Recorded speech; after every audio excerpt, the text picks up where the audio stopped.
And what I do is field mixing, and I also do voiceover. Great. But here we are, live chat. So great. So hi, I'm back, David, and the Mr. Sci-Fi audience is also aboard. So please go ahead. Okay. So what I do is, or what I would like from the table is, I need help getting some voiceover job and also some more field mixing work. And I know it's very difficult with this time right now with COVID going around, but I'm sure there's some way to do something. Yes. Well, I mean, the main thing is that I personally find it a time of great opportunity because everyone's at home, which means you can reach them, you know. So I would just target people you want to work with and then track down their Twitter feed, track down, you know, what's the best way to get in touch with them, Facebook or whatever, Instagram, you know. Do you have access to the LA table? This is, I mean, I used to be in the Florida table because he had it here. And then unfortunately when Rose passed away, then the table kind of died in Florida. So yes. I get the emails, but I don't have access besides what we're doing right now. Huh. Well, maybe if there's probably a way to reach out to Tom Katzis or you know, Howard Benjamin or whatever, and find a way to sign up. Yeah, sign up. Given these times. Yes. Tell them that we suggested, you know, either Howard Benjamin or Tom Katzis, to say that we requested that you sign up. The reason I'm saying the LA table is we were talking to a lot of people who are working now. They're doing voiceover because they're doing it remotely, and they're reading books. Do you have a good demo tape? I don't want to say it's great, but I do have something. Okay. Okay. Well, well, if you don't know, this is very, very hard. Have you ever read a book on tape? Well, this is. Well, he doesn't necessarily want to do books on tape. Well, but if it's voiceover, it's work. Yeah. It is work. That's a different thing. That's a different I'm just pursuit. saying, what kind of things you want to pursue? Because we know several people who do this, read the stories and read the books. And the thing is that it is different, but there's access to that. It's just that you have to be able to read for very, very long periods of time, and that makes some people crazy. You know, it's just. I'm able to read for a long time and do voiceover for a long time. I mean, I used to work with a TV show, and they would put us in the little booth, and the director, he was very wanted everything super perfect to his liking. So I would be, even though you know, I knew what I was doing, and there was other voiceovers that's been doing it for years and years, he would want specific. So we would be in there for like 2 or 3 hours, even oh my gosh. You know. Great. Well, I mean, but if you pursue getting on the table list here, you can put out the word and get suggestions for voiceover opportunities, etc. You'll get a number of them as well. But again, you know, think about who you know, target people, and I think you'll get response. You know, one of our actors on Space Command asked me to reach out to a major casting director I worked with some years ago, and I fully expect that she's going to respond because she's sitting at home. You know, it's like, and so I think, you know, it does work. But the LA table does have a lot of people who are in voiceover, and some in reading books, and so just see if there's a problem. Let us know. But try and get onto the LA table. Tell them that you have this experience, and if you feel that your tape is okay but not great, add a couple of things just on your own. Sure. Especially like if you have a short story that has a lot of juice to it, where you read a little piece of the short story where I get a sense that you can switch characters and switch modes. But it doesn't have to be long. We say, oh gosh, that guy can really bring a book to life. Right. We listen to a lot of books on tape, and some of them are kind of deadly, and some of them are great. Right. You know? So if you're a good book reader, that's or story reader, that's helpful too. But yes, try and get on to the LA table, and because again, there's a lot of people who are doing that, including Tom. Tom's done that too. Yes. Tom Katzis. Yes. So is there what else? How are things going in Florida? Well, Well, they're hot. It's hot down here. Yeah, those clouds look really, really hot. So, but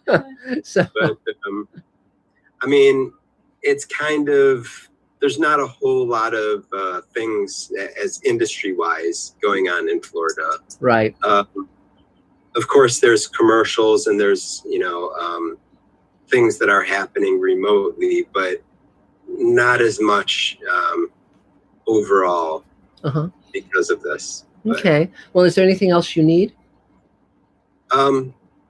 Besides the voiceover and also the field mixing, no, I'm good. Okay, well, great. Yay. Cheers, David. And the thing is that you can now, at this point in time, if you want to do field mixing, you can advertise on the main page. The table. That used to be just on the life section, but because of the COVID, the moderator has allowed people to advertise their skills, to post their skills. Yes. So again, try and get on that. You can also post for that. Great. Terrific. And so I guess Adam is the board. Adam, just now, I guess you're looking at the comments on Mr. Sci-Fi. So are there any questions yet?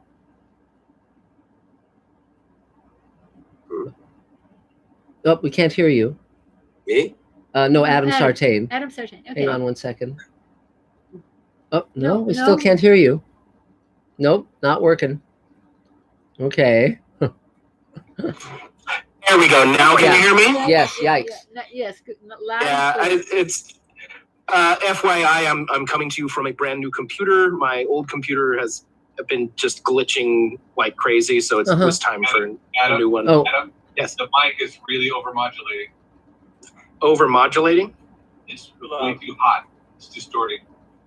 Let me turn down the gain. Okay. See if Great. Try it again. Is that better? Yeah. A little bit louder.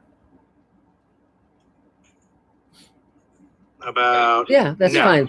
That's great. Perfect. So okay. So is there a question from Mr. Sci-Fi? Where was I? I don't think there's any from Mr. Sci-Fi, but we did have a previous question. Mm-hmm. If I can get this. Oh. Well, we can come back. We can come back to that, Adam, if you're struggling. I got it right here. Okay. Okay, maybe not. All right. You can come back to me. Okay, we will. We should probably go to the New York and the London people first. So yes. So Elaine was saying we should go to the New York and London people first. So who's in New York? Hands for New York? Yeah, Dan is. And who's in? Here. Dan. Yeah, and Mark and anyone and Arena, I know. And I don't think our friend from London is here tonight. There's Brian. He's Atlanta.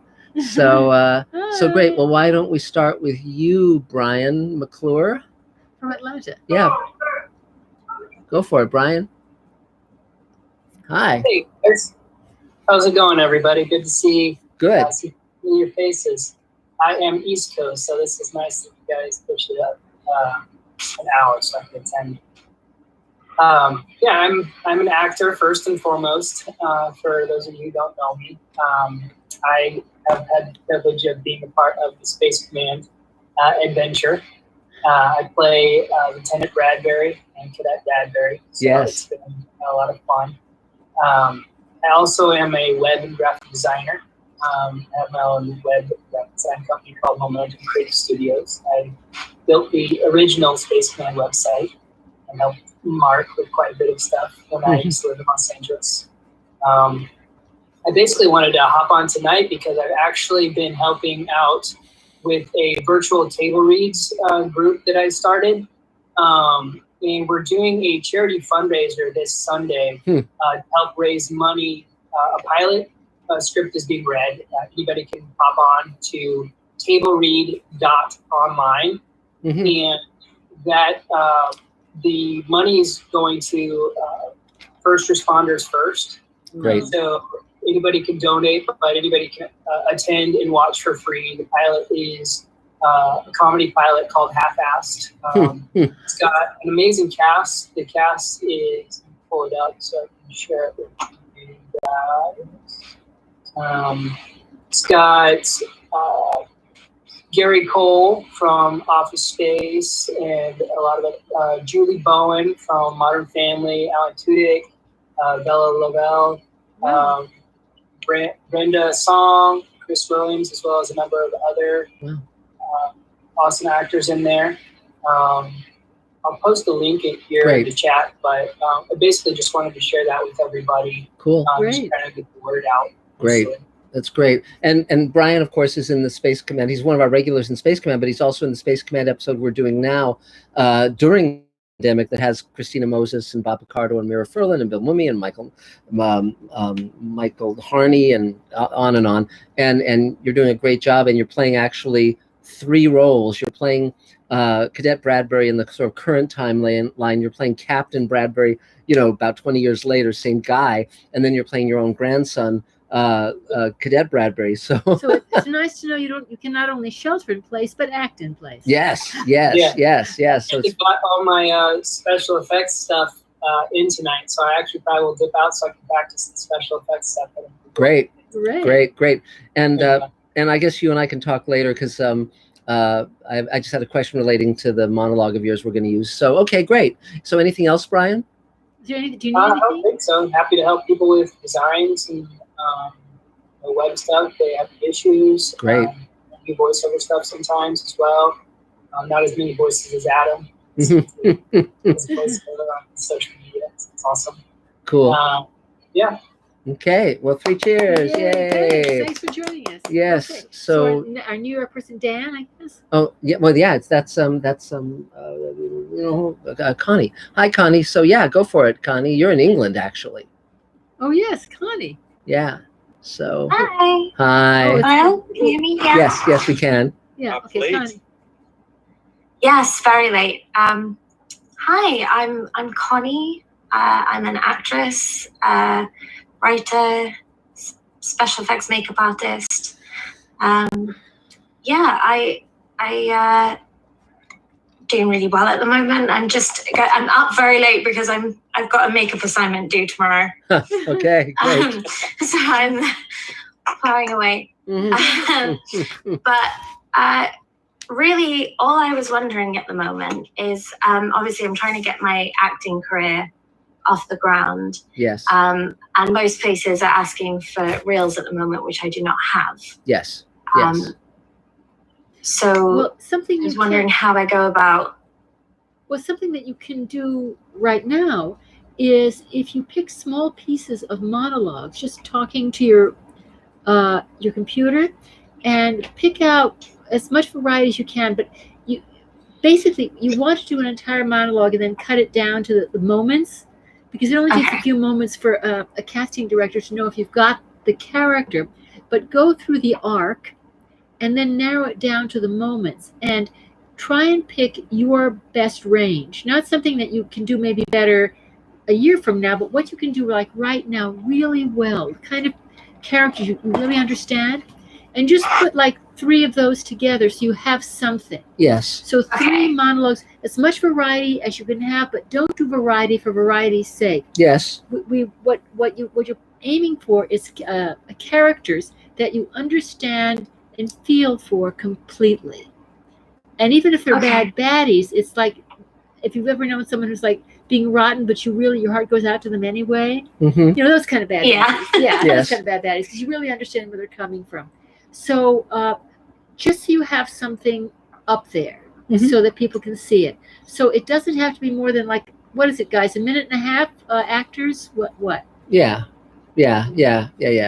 And so it can be by the time you're done, but give yourself a running jump at it. When you originally do it, do the whole monologue and then cut it down to something very short. You can ask friends to judge, and then have something up there, because in the end, a reel is made up of monologues. Yes. And so yeah. And the thing is, it's, you start where you start. And the other thing is Elaine has monologues that she's written for people, so she probably has something. I have monologues, but plays often, like Petachevsky. I mean, there are certain playwrights which that are very good, that are really good, and you see these. You can pick these really wonderful moments. Yes. And the important thing is, I was just talking to an actor who's basically a good actor, but what the work they hadn't done was the imagery of the moment. Yes. And so if you say, well, I had some problems with my dad, but blah, blah, blah. And that's the only time you mention your dad. It doesn't matter if it's the only time you mention your dad in the monologue, and it will slow you down considerably, but just sit for as long as it takes to, when you say I had a problem with my dad, picture the moment that was the problem.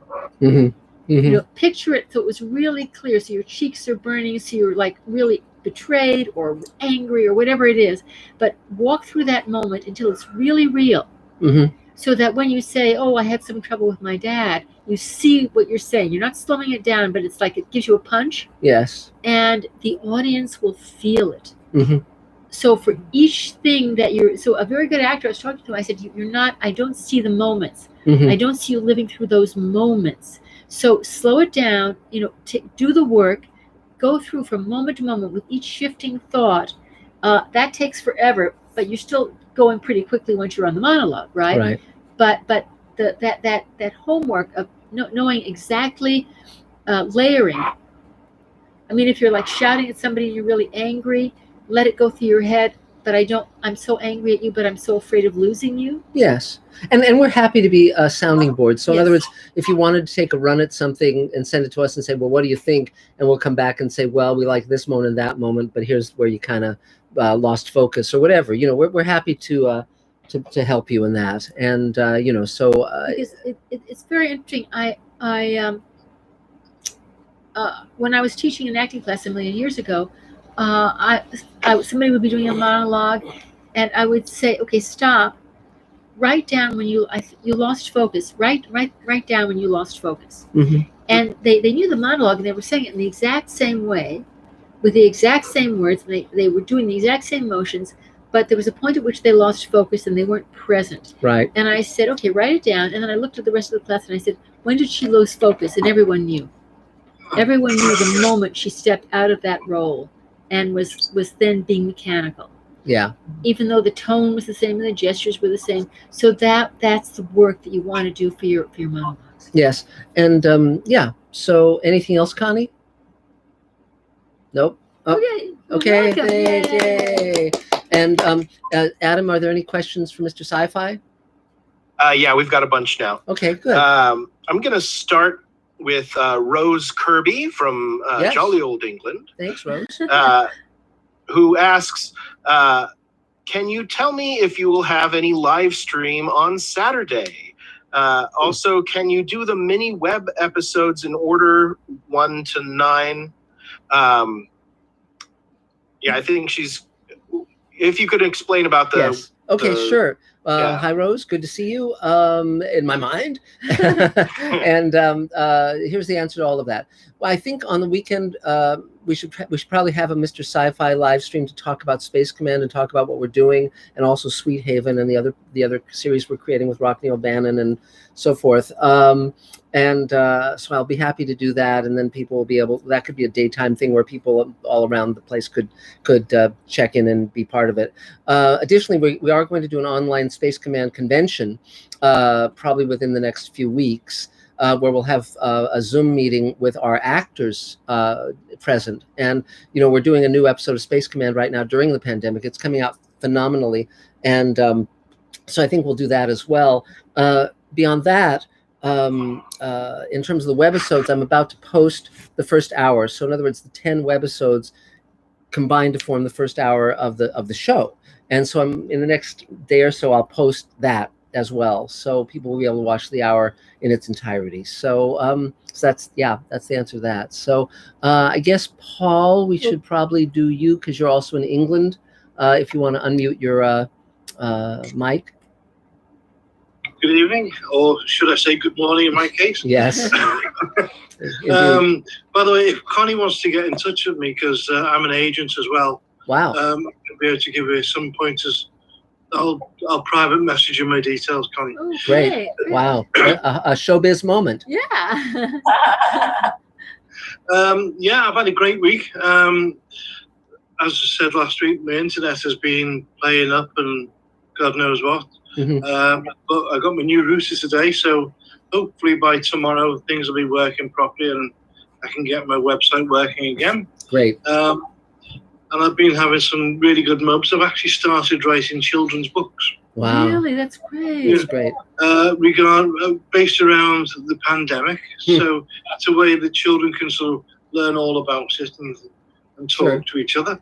So hopefully that will be going quite well. Been redoing my recording studio and getting things right and putting the cameras in. So I'm quite happy with everything going quite well. And I saw your little piece that you put up before when you were in the car. Was it raining? No, it was actually, I was in the car wash. So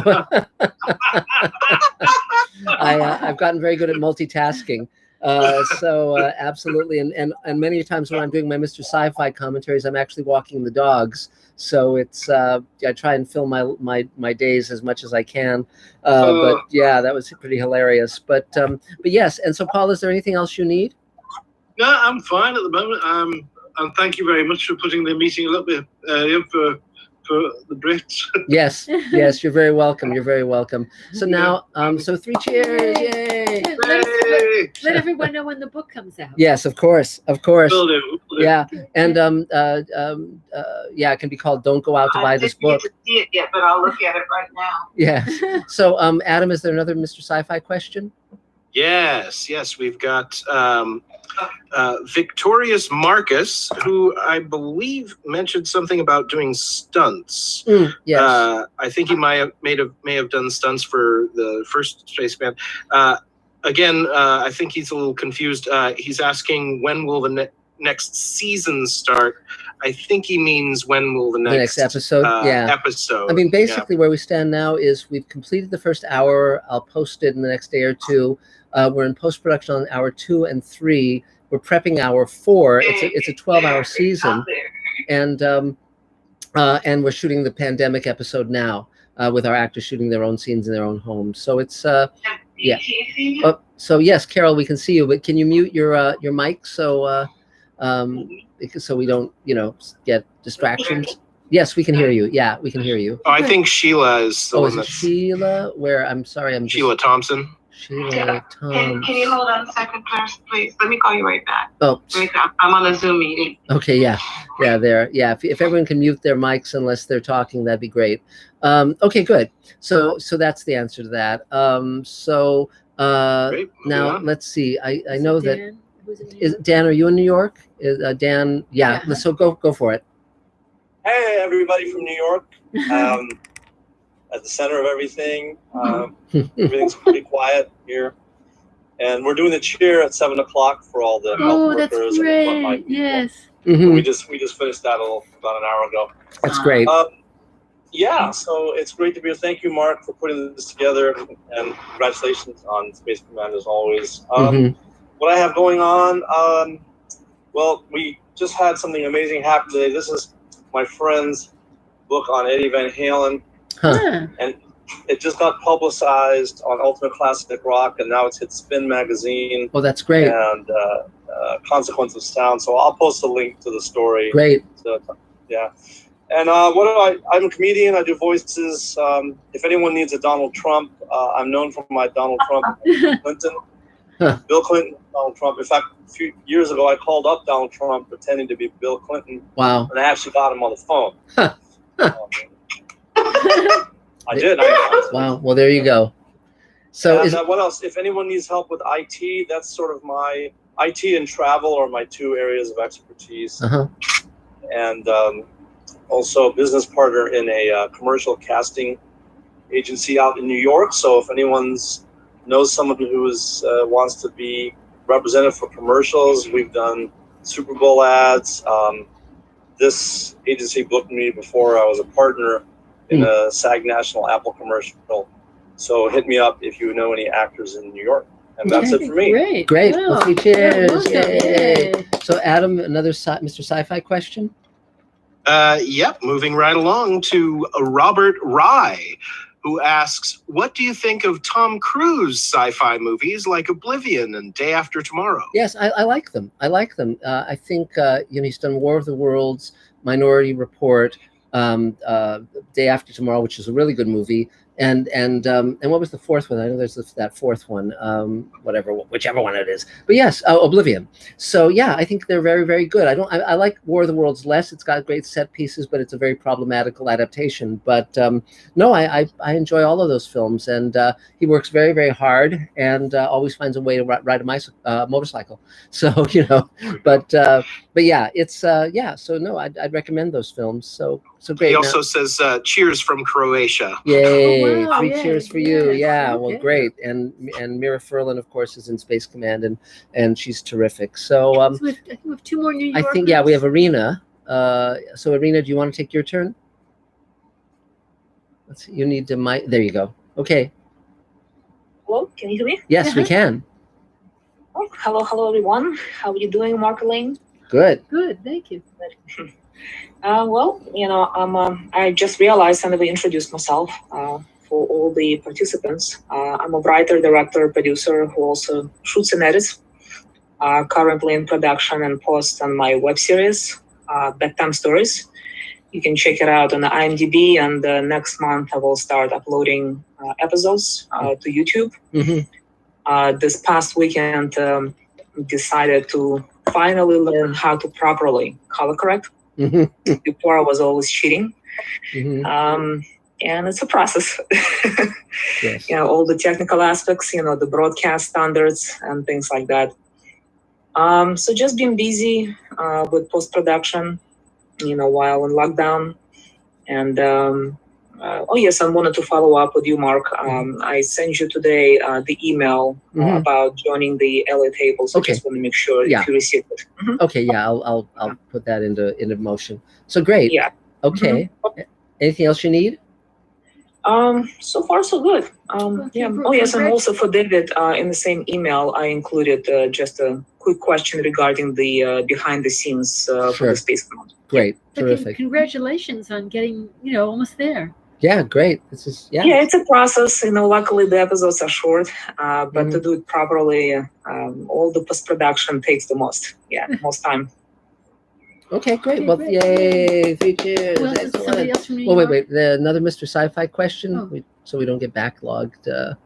Yeah, we've got another question from Rose Kirby. Yes. Who I think she needs to get caught up on your Mr. Sci-Fi videos because she's asking, what do you think of Westworld episode 6? Which I think you just did an episode on. Yeah, is Westworld wasting your time? Yeah, exactly. That was, it remains to be seen. It's got great promise. It's got amazing production and wonderful actors, but God, it seems so awry this season to me. I mean, it's I don't know, but I do talk about it on Mr. Sci-Fi. And if anyone hasn't subscribed to Mr. Sci-Fi, definitely do, because it's much better than just watching Netflix. And so, and I'll tell you, it's so nice to be making an episode of Space Command now where everyone is sending in their own scenes, because we're getting scenes in from the UK and from Portugal and from Atlanta and from upstate New York and from upstate California and from Los Angeles and Las Vegas.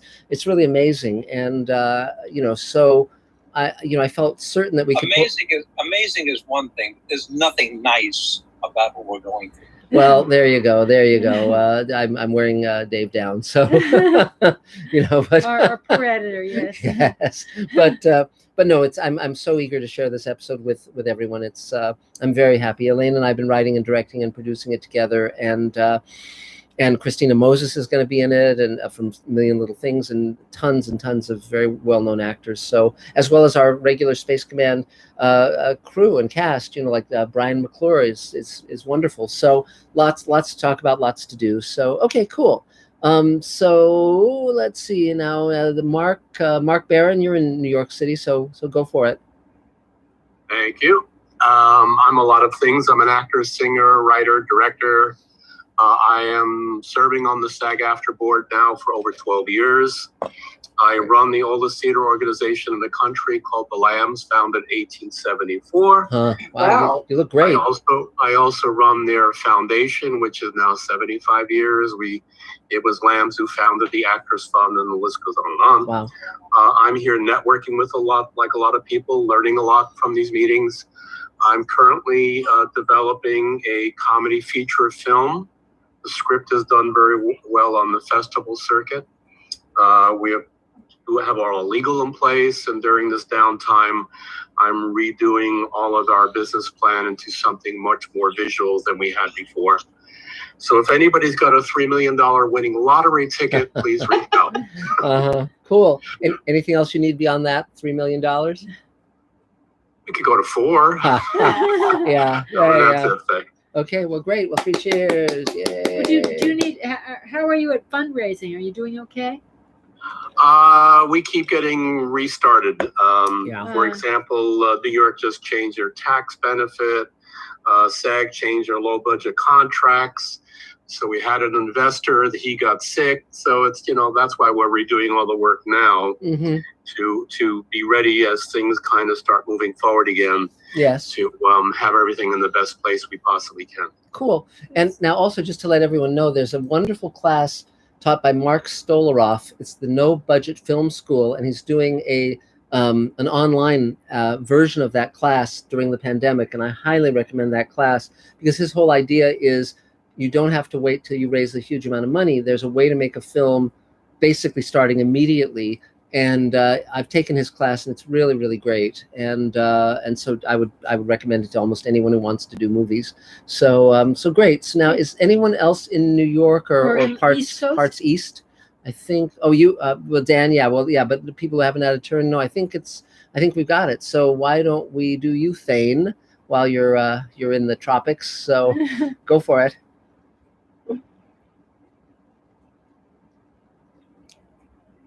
Oh, we can't hear you. Yeah. Do you have can you unmute your mic? There we go. Okay. Yeah, good. We can hear you now. I always go up to the picture rather than down to the bottom corner. Anyway, it's been an adventurous week here in Pasadena. On Tuesday, I left the house after 46 days to shoot a PSA with Tom Katz and Jeff Richter on Stay Home and Be Safe. And we banged it out in about 3 hours. Great. Had a good time, but wore our masks and kept our 6 feet, except for a couple of moments when we had to be close to each other and washed our hands regularly.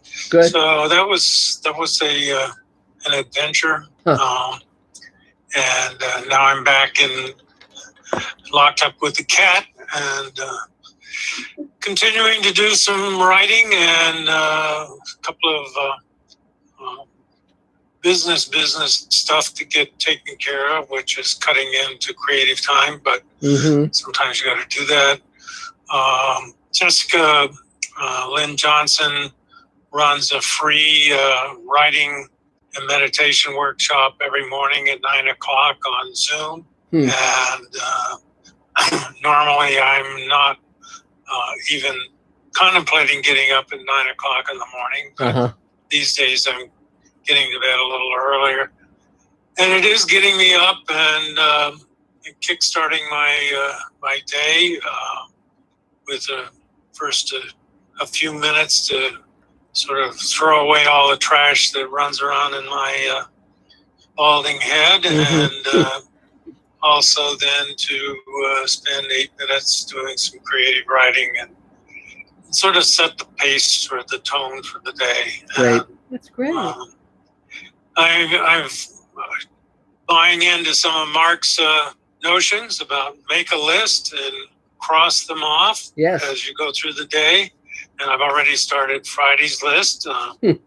And it's, it's easy to get to the end of the day and say, I didn't do a darn thing today. And then if you do take a moment and look down, start writing down what did you get done, it's pretty amazing when you finish it off. I helped with a self-tape this morning, another actor from the table, and that was very satisfying. And now I have a partner to work with. Great. I also discovered, probably everybody else knows, but the self-tape business is always frustrating, especially if you're by yourself. And in these days, it's hard to get two people in the same room unless, like Mark, and have a live-in partner. Yes. Imaginary playmate. But you can record yourself on Zoom and then save it and then edit it. So you're not jockeying the camera and trying to decide if you're, in focus and so on. I think it would probably help if you had a little better quality webcam than what I've got. Mine's probably 10, 12 years old, but you can even bring in the background as I'm doing now with the waves there, and somebody else had a background a minute ago, so that you don't have to worry about positioning yourself in a perfect place. And that was a little exercise I discovered today as I was trying to learn a little bit more about Zoom, something I barely knew existed 2 weeks ago, and now I are one, I guess. Yes. Now, moving on, and great. So staying positive and staying out. Great. So can your cat still abide you? She's been looking for a new condo because someone has invaded her space, and it's very clear that this is her condo, and she's just not used to having this 6 foot tall person. I actually started a movie this week with her, running the camera at her level, and so I've got enough footage now to start chopping it up and telling a little story for 2 or 3 minutes. Yes, wow. And I've got a female friend that's going to do the narrative of lines like, "Who the hell is this 6 foot tall guy wandering around my house? Let me see if I can trip him and send him down the stairs." That's funny. But and also that'll be coming up in a couple of weeks. That's great. Well, now one thing that also I can recommend is for those who want to do scenes with scene partners. A great way to have social distancing is to have a window between you. So in other words, if you live somewhere where you have a window in your home or in your apartment, they can stand outside, do their scene, their part of the scene. You can be inside doing your part of the scene. You can both be filming yourselves on your cameras and then just edit them together. And another thing one can do is... We're talking about people who are on the ground floor, of course. Of course. Unless you have a friend who's unless you have someone who's very good at mountain climbing. But the other part of it is also, if you have a green screen, you can actually shoot scenes with yourself playing both roles, and again cut those together. So there's a lot that one can do if one is inventive. And so I mean, I've really loved the challenge of coming up with a Space Command episode during the pandemic, because I've found that there are so many ways of bringing production value to this process, and there's so much variety in what we're doing. It's really, really, I'm having a great time doing it. And, it's, and also the more that I can prove to myself that there are really no limitations on what one can do if one just decides to do something, that's all to the good. So, but great. So anything else you need, Thane? I'm good. Keep on staying healthy and great. Out of sight, I guess. Yes. Okay. Yay. Having this meeting online. Great. Thanks. Yay. So, Adam, do we have another Mr. Sci-Fi question? Not from the live feed, but I'm just going to let David Goldenholtz. You had you can just go ahead and ask your question here since you're on Zoom with us. Yes. So how do you feel about writing for audience to cheer for the bad guy? Do you find it harder to write that than regular writing? Instead of writing for the type of person that everybody already loves. Yes. Then you find it harder. It's interesting. It's an interesting thing.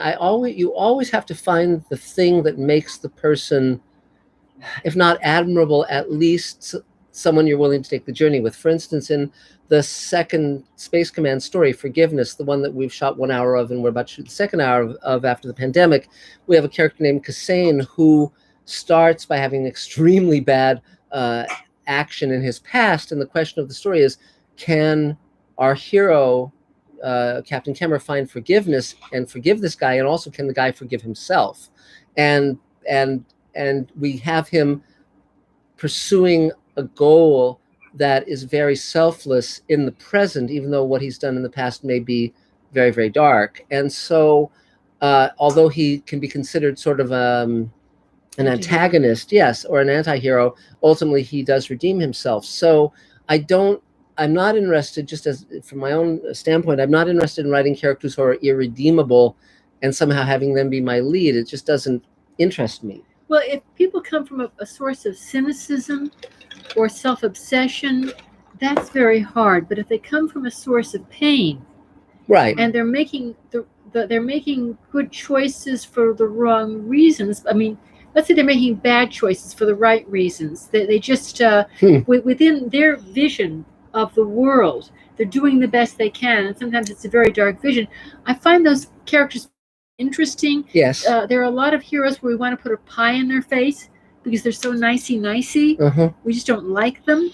And so I really like characters with a dark age. That's one reason I was a great fan of Tennessee Williams, if you're familiar with his work, because he was a tortured soul. His characters were tortured souls. But the thing is that even when they would do terrible things, they would do it for a reason that he allowed us to really understand. Well, you have to get inside the person's heart. But the other thing is, and sometimes it is very fun to write, someone who's really evil. But again, the trick with that, first of all, if they're not necessarily the lead, but you have to make what they're doing interesting. You must never fall into cliche. And for instance, in Fugitive Space, a pilot I've written, there's a character. It's basically about prisoners on a transfer station in space. And some of them are the worst of the worst. And so first of all, I wanted to create different kinds of evil people.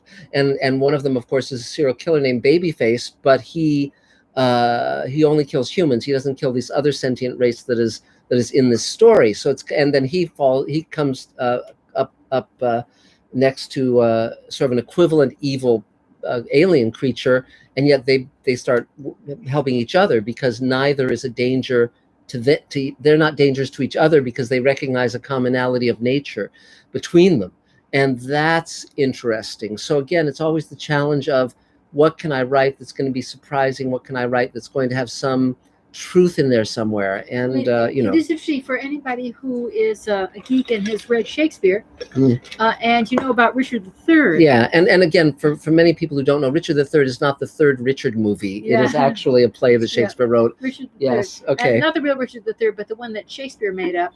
But I mean, it's like, why do so many people just love to watch that character? And you take the ride with him, partially because you get to be in his head, but partially because he's like so angry, but he's so wronged, and he's also the smartest person in the play, right? And the most passionate person in the play, right? And he starts, go ahead, please. Go ahead. But he also starts by addressing the audience directly, and that brings us as an audience into an intimacy with him before he does anything in the play. And that's very, very clever. And he wants something passionately that we can understand. Yes, exactly. And if somebody wants something passionately that we understand, yeah, we're sort of with them. And to be honest, a lot of the other very good people in that play, it seems sort of pruny. Yeah, they're boring. Yeah. So yeah, exactly. So I mean, you wouldn't want to watch it about any of the other characters. So okay, so now let's see. I think we've done all the people out of town. How about you, Susan? Go for it. If you want to unmute your mic. We can't hear you yet. You have to unmute your mic. There you go. You got Can it. you hear me now? Yes. Okay, we got you. Yeah, I'm here in Boulder, Colorado. You could see the back of my house. You would see great mountains. This is mountain country. Great, great. But good to be here. I loved being in LA when I would see you guys in the flesh. Yes. But I do have a question for you, Mark. I sent a couple of emails to you, but I know you must be deluded with emails. I wanted to know, I'm working with a producer that I think would be I tell him a lot about the table, and he said he'd like to be a member. And I want to know what he needs to do to become a member? He should probably come to one of these Zoom sessions at some point, because again, the trick is always for people to understand that the vibe of the table, which is supportive and mutually, it's just authentic and supportive. And I've always been concerned. The reason I've always made a rule for people to attend one meeting in person, quote unquote, is because so they don't see this as like some kind of pyramid scheme or mass marketing thing, or it's like, I really want people to understand that this is not about it's not viewing the table members as a target audience or a target group of customers. It's about seeing us all as a community, and and certainly in a time when community is really not lauded and celebrated, just like citizenship. People used to talk about being a good citizen. You never hear that anymore. And I think it's very important with so many negative models that we be a positive model for the fact that we needn't be competitive, we can be collaborative.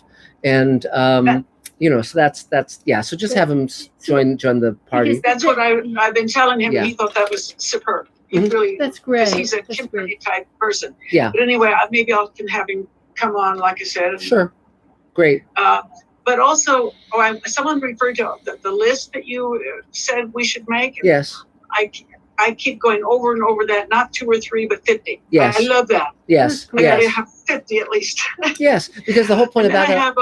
I have a question that probably a lot of you have, and that has, how do I get some money for the film? This producer, he said we need at least $50,000 to get going, at least with the casting. Well, anybody have any suggestions? Like Kickstarter, does anybody know how to do that? Yeah, of course. I mean, look, the trick is you got to find something that gets the audience to want to give you money. Okay. And if you're unknown and the project is unknown and there's no one they've ever heard of in it, it's very, very difficult. I mean, if it's a theme that has a very enthusiastic audience and they haven't gotten to see this movie, like for instance, if it was about, I don't know, people who wear diapers as adults and it's a turn on or some crazy ass thing. I mean, those people haven't seen the movie with that character, I hope. But, but that's where you could say, okay, here's a Kickstarter campaign for all these people who love those kind of things. Whereas, but the point being that if I were starting out to make movies and didn't have access to famous actors, I would just start with any actors who I thought were talented and make the movie for the least amount of money I could. I mean, I would make stuff happen. But that said, all the actors, everyone is home now, and even just reaching out some not you're not going to get Brad Pitt, but like some actors who you loved perhaps from TV shows or something, and you've got a great role for them. They're on Twitter, they're on Instagram, they're around, and they have. One thing I found is that many actors have websites that are their names. And so it's like, so you can actually, like for instance, Francois Chow, there's an actor named Francois Chow who played the lead villain on The Expanse. He's really good. And there was just something about his name that rang a bell. And I realized that he had been the lead in Elaine's play about 25 years ago on a reading she did.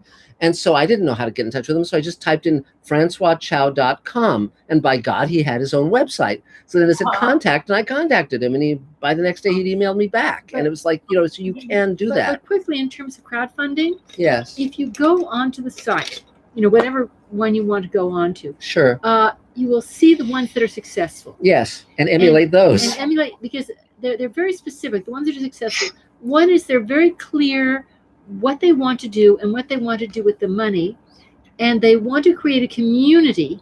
It's not like, here, give me your money, which some large companies made the mistake of trying to do and they got nowhere. The people are looking to those sites to try and create a product that they can't get unless they put their own money into it. Right. Because it's not coming through the major through the major sources. They want to control their content.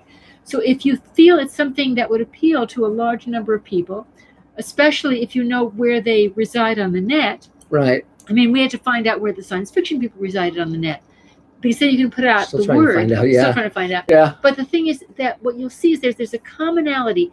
There's a clarity to the objective. There is a sense of, let's do this as a family. There's a sense of value and excitement. And the thing is that whatever you can put together to make it really clear where you're going and what you intend, look at the other sides and you'll say, oh, they did this, they did that. Some people are very elaborate, some people are very simple, but it's fun and it's warm and it's clear. Right. Now it's a little harder right now because everything is so uncertain financially. Right. Well, yeah. But still, people are looking. But also beyond that, you know, something that people often don't recognize is the footwork you have to do prior to getting the big wins, quote unquote. And you know, I've been going to science fiction conventions since I was like 15 or 16 years old. I've been seeking out my heroes.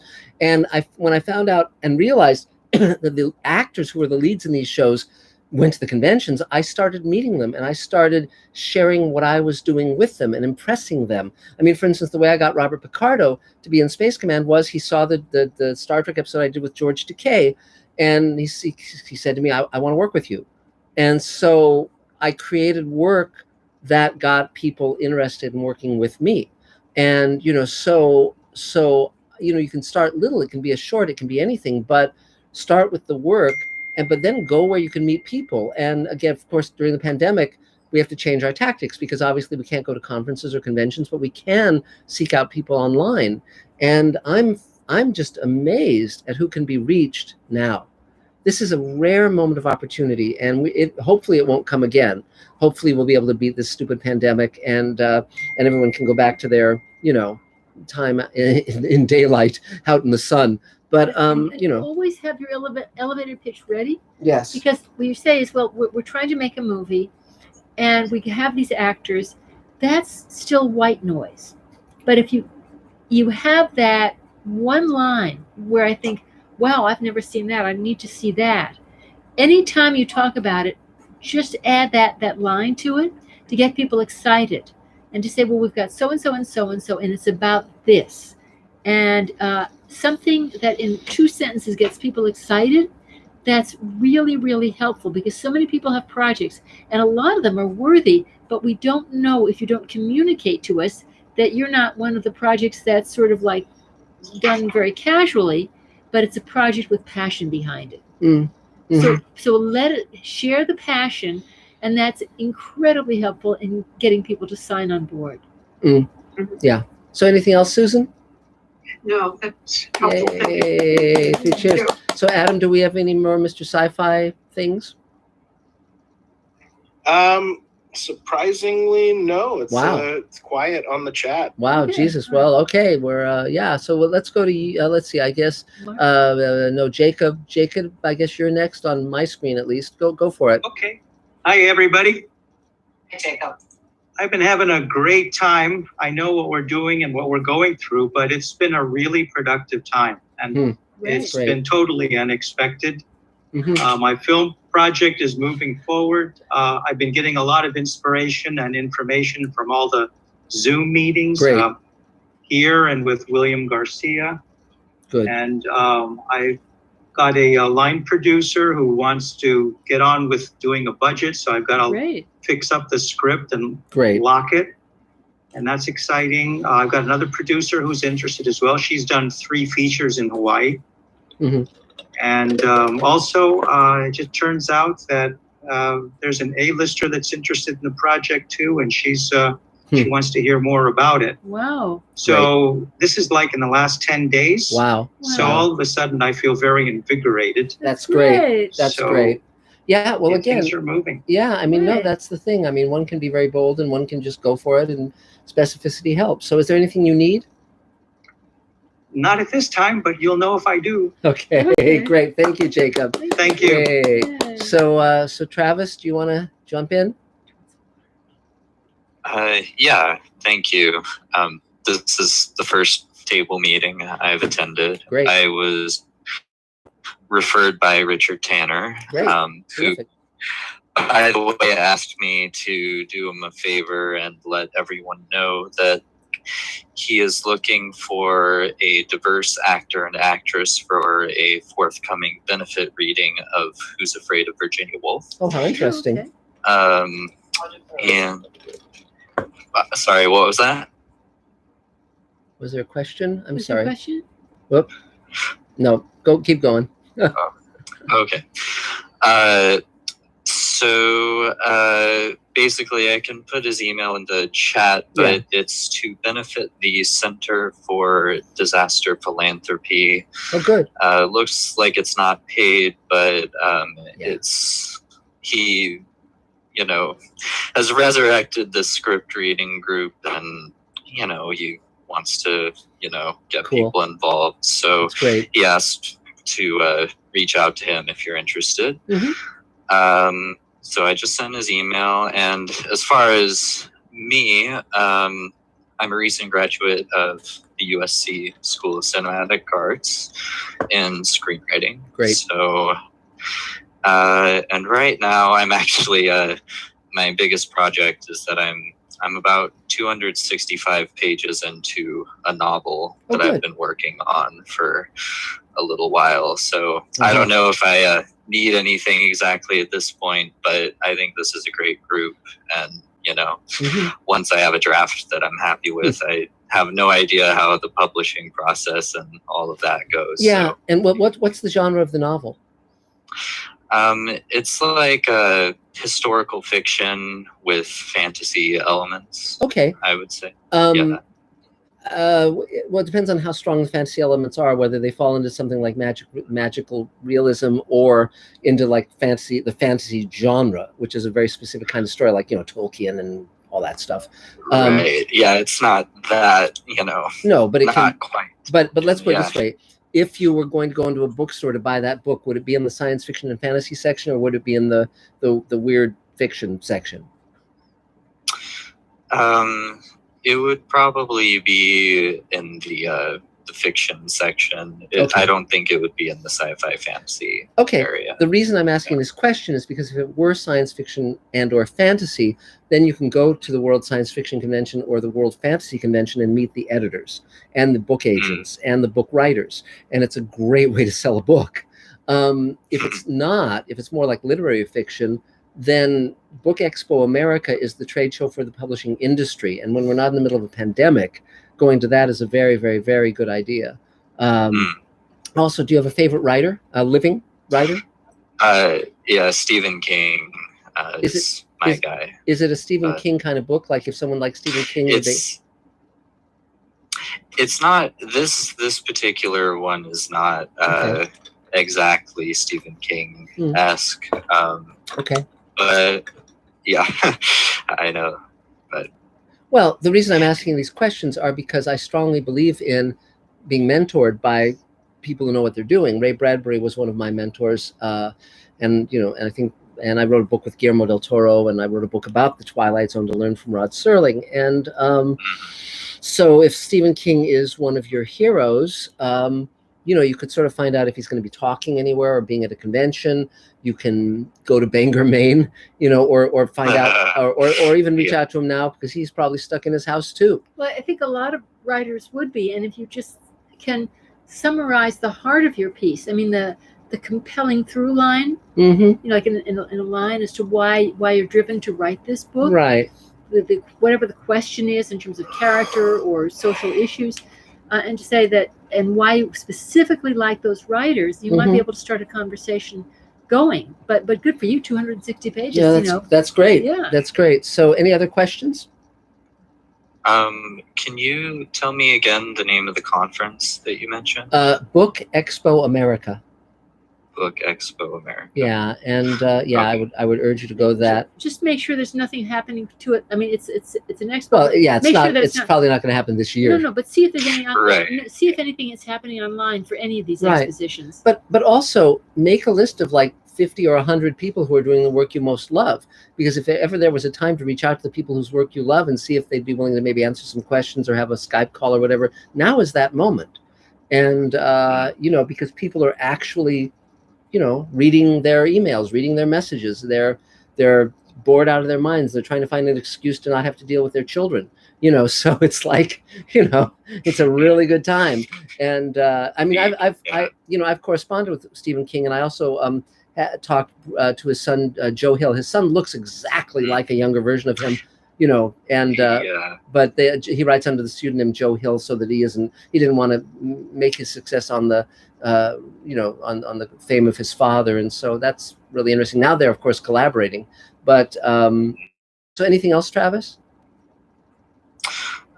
I think I just have one more question. Sure.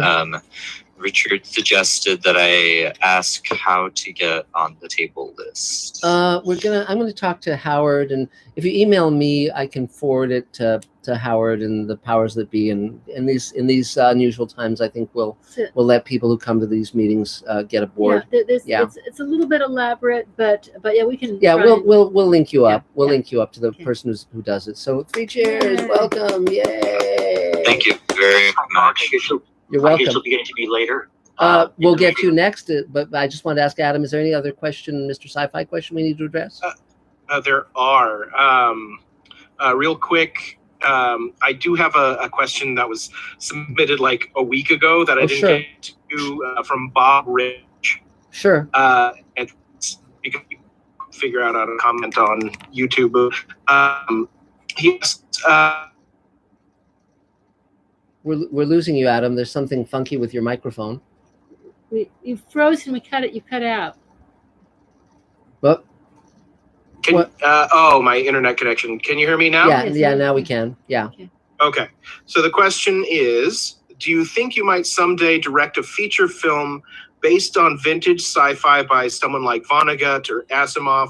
Likewise, do you think Guillermo might someday direct some classic magic realism like 100 Years of Solitude by Gabriel Garcia Marquez? I don't think so. Guillermo is very much into doing his own projects. He's not into adapting works by others particularly. There are exceptions to that, but there were reasons he took those projects. But in terms of me doing something, you know, I've you know, there's a project with Ray Bradbury called Lost Mars that I came up with based on Mars, the Mars stories that aren't in the Martian Chronicles, and that's an 8-hour miniseries that I was going to do with Michael Mencken, a friend of mine who's one of the top directors on Battlestar Galactica, and he was executive producer of Defiance, and that's a project I very much want to get back to. Beyond that, Guillermo did want to do Cthulhu. Yeah, well, Guillermo did want to do At the Mountains of Madness, but Universal wouldn't greenlight it. So, but maybe he'll return to that. If he's going, I doubt very much if he would do anything that's mainstream fiction. That's not where his heart lives. His heart very much lives in horror and fantasy and all of that, and monsters, and you know, I think that's where he's going to keep his focus, as far as I know, as far as anything I've heard. So, so Larry, why don't we have your turn? Thanks. Hi, Larry Altmeyer, mainly actor in the LA area. I guess this week I'm running into something that I think a lot of people are running into. I've never really done my own self-tapes, and there's a lot of open calls right now. I did one for Erica Green last week, the original challenge, where I wrote a one-pager, and for the first time I used a remote reader with speakerphone on my cell phone. And tomorrow I'm supposed to have a classmate, again as a remote reader, for a Bluestein Kennedy open call for NCIS due April 30th. Wow. And today I taped my slate, which I think it's okay. But the one thing I'm going to be asking for here, which, Mark, I know you'll say, you know, put out a table email, which I may do. Yes. But it's like my manager, she's very proactive. She knows a lot. I just shot her a message saying, can I, because I'm using a Nikon Coolpix camera for this, which is not ideal. It does not take an external mic. So I may transition to a cell phone, which probably would take an external mic. My manager said in that case, you'd have to use a computer for your remote reader. And I'm thinking, hold that thought, because I'm not sure exactly how to do that. Tomorrow, I'm hoping to actually have the self tape with my remote reader, hopefully put that together well. So I guess I'm running into a problem with open calls now that many actors are running into now. It's like, I have to do it all myself. Yes. And so, yes. I mean, I think we're all of us learning new skills during this period, and I think that's not necessarily a bad thing. Again, remember, the main thing with taping your own audition is to focus on the performance. And I mean, people are very forgiving of the image not necessarily being as sharp as it could be, or I mean, you want the sound to be good. I mean, the thing that I did with Mr. Sci-Fi was I upgraded from an iPhone 6 to an iPhone 11, and that's been very, very useful. It was a much better camera, much better sound, and it served me very, very well. And they have a deal where you can get them for almost nothing, and so I think that's really useful. Like one table member, Barbara Bragg, has like a little mini studio in her apartment, and so she went through the tech. I mean, she's not a big tech person, but she went through the tech, and now it's become like much more comfortable for her. So she does it all the time. So you could reach out to Barbara, or again, there's a number of actors who are starting to get much more comfortable with self tapes. Yes. Not that it's I don't like the whole idea, because then you can't give an adjustment. Right. But it is what can you do? It is what it is. Yes. Well, so you just have to best efforts. Yeah, I always hated cold readings, but I learned how to cold read when I was an actor because that's what it was. Yes. I mean, again, it's about how do I make as I've said other times, my goal in everything I do is to simplify. I don't want things to take a million steps. I want it to be like, okay, what's the quickest route to where I'm going? And, because I see so many people go around the moon needlessly. I mean, remember, all an audition is internalizing the character and taking a run at it. And, it's like when actors, I mean, we, as Elaine said, we love to have actors audition in person so we can give adjustments. But even when I see it, like with the Space Command, we recently had a Space Command talent search for the role of Ella Essex. And in that case, we were open to people all around the country. And because we're all, sheltering in place, we knew that the person wasn't going to be we could have done a Zoom session, but the one who submitted the first, ironically, was the one that we thought was just spectacular. And we cast her. And we also cast another actress for a different role off of that. But again, in that case, we didn't need to give her adjustments. She hit it right the first time out of the bat. And in fact, when we gave her the role, she did a few more takes, and we still used her audition take because we liked that one best. It was great.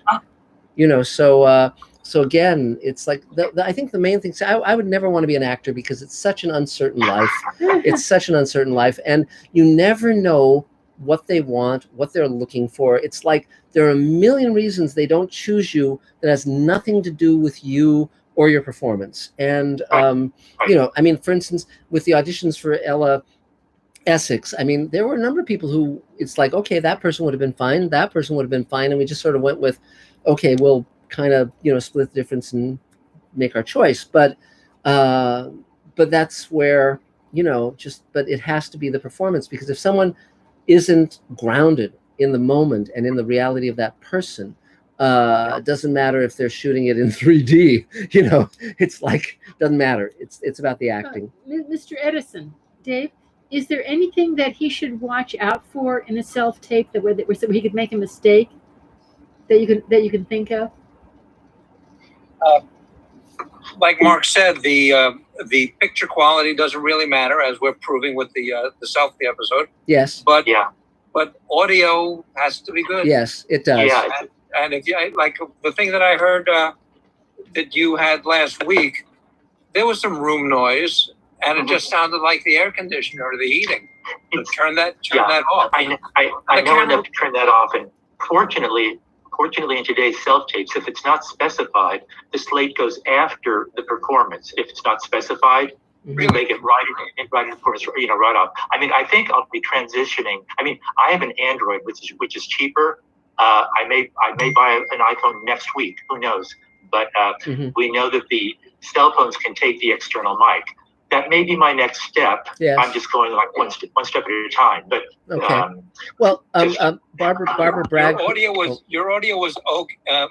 From what I heard, your audio was a little distant, but it was okay. They're not going to use it in the production. Right. But the audition it seemed fine. Right. Just the room noise. And Barbara Bragg, who's gotten very adept at self tapes, she said, that if you reach out to us, we can connect you with her. Yeah, I think she was actually in the Super Mentors class that I took with you many years ago. So we're Facebook friends. So I could contact her. Then just reach out to her. She can help you. I mean, she's worked out a lot of bugs. Yeah, but okay. Yeah. Anything else? Thank you. Okay. Great. Yay. So, Adam, are there any more Mr. Sci-Fi questions? Yes, and I do want to say Barbara Bragg has been watching on the YouTube live, so she says hi. And she plays the ship's doctor on Space Command, and she has a scene in the new episode in Ripple Effect that's just great, just great. So go for it. So I have another question from Victorious Marcus, very enthusiastic stuntsman, who asks if there's a costume you'd like me to wear for an alien, would you mail it? Okay, well, we can talk. If he wants to reach out to me after the class, like tomorrow or whatever, we can talk further. Sure, absolutely. And so great. So now we go to you, Carol. Go for it. Hi, everybody, and thank you all for being here. It's so refreshing to have you on my Thursday nights. Elaine, you look so pretty in light blue. Oh, thank you. Thank you. Yes, you do. You look so pretty in light blue. Yes, she's beautiful. Okay. Actress in New York and here, 36 commercials, 20 musicals cast out in New York. I hate saying that, but that's who I am. Great. And more. I have a little list. For books on tape, is it usually casting people that bring you in, or is it a specific company that has auditions? Or I think it's usually a specific company. There are people who do audiobooks specifically. That's an email you could put out at the table, and I think you'd get a lot of advice. Really? Yeah. Right? Okay. Yeah. Especially with your resume. Yes, absolutely. And and I know that Judith has done audiobooks, and so I don't know. So Judith is on today, so you can speak with her too. Yeah, absolutely. And go ahead. It's great. I'll run through this. When you're writing an animated series for very young children, like 3 to 9. Yes. Do you still have to hit all the specific marks of kind of character development, or is that a little bit too intense? Does it have to be a little bit more giddy? No. I mean, the truth is that children have no taste, and so so you can just kind of put anything in front of them, and they'll dig it. But seriously, it depends on what kind of show you're doing, what kind of writing you're doing. I would study the successful models, because when I was writing animation extensively back then, there were only really 2 kinds of shows. There was the superhero shows, and there were the funny animal shows. And they were, they were very, very character reliant and plot reliant as well. You had to really know how to structure a plot so it escalated and paid off. And you also had to be able to write character voice, because whether you were writing Brainy Smurf or He-Man, or whomever, or the real Ghostbusters characters, I mean, you had to really be able to nail that character voice and that viewpoint. So it was a very good training school for writing live action. I knew someone, I wish I could remember her name, but she had been part of the development process of doing what turned into a very, very, very successful children's show. Right. But what they did was they got children. They had several children test groups. Yes. And I mean, if you have friends with children who could do this with you, on Zoom. Yes. That they really made a lot of adjustments. They ran through several test groups, and until they really fine-tuned it to something where the kids were all fascinated. Yeah. And they were all they all knew kids. Yeah. But if there's any way to get a few kids to listen to any place where you might have any uncertainty, right. It really helps hone in on what's going to keep kids really fascinated. Right. Yes, exactly. Yeah. It's a real good research. Yeah, I just wondered. I guess it's okay. All right. It's sort of gray area. I guess it's situation specific, kind of. Well, is it? Well, it's I mean, there's a lot of way. Well, go ahead, Lane. Yeah. Well, I mean, they just they had some surprises when they finished up with these study groups. They ended up with a show that was very, very, very popular. Yes. So anybody who has children, to say, can you listen to some of this on Zoom? and just get some feedback, because that's what gave them a show that ran for several years. Yeah, the one thing you must never do with children is bore them. Ugh. If you bore them, you're done. You're Yeah. done. They will, and that's why you need a chair and a whip. So, but also, kids change so much from generation to generation. Yes, they do. That I would give you all kinds of inaccurate information. When we had to write something for children, and we just went to. It wasn't the time of the play, but we got to go to Montessori schools and talk to children. Which project was that? Which project was that where we did that? That was a feature, wasn't it? That was a feature, yeah. Some damn thing. But we yeah. talked to kids from Montessori and about the environment and all kinds of things, and they were extraordinarily helpful. They were much, much more in touch than I would have guessed. But that said, when I was writing animation, I was just writing to entertain myself. And that worked, because if I wrote something that was funny or entertaining, it was, it worked. I mean, and there were a group of us who were writing animation at that time, and we all would hang out together and bounce ideas off each other. So it was a very fertile period, and a very fertile group of young men and women. So, but anything else, Carol?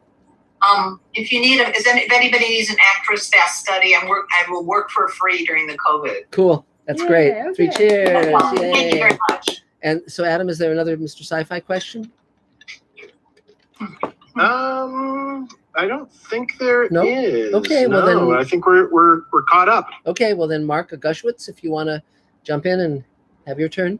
Excuse me, gentlemen. I have to leave for just a moment. The dogs are staring at me. Yeah, it's creepy. Be back very shortly. Give them a scratch for me. Okay, I'll be back. Yeah. I'll be back White buddies. As soon as I get around the block, I'll be back. Yeah. Okay, great. I'll keep things going. So, Mark, go for it.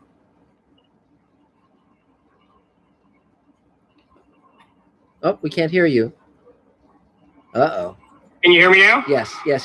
Okay, my mic was muted, like the actual mic, not the mute on the thing. Got it. All right, so for people who don't know me, I think I know most of the people pictured. My name's Mark. I'm an editor. I've been pretty busy lately on a particular project that's been kind of taking up all my hours, but that's good, because so many people are struggling for work. I'm just grateful to have it. Mm-hmm. So anyway, I want to do a shout out to a table member today, just people who maybe know him, Kevin Mathis, who's doing the music for my short film.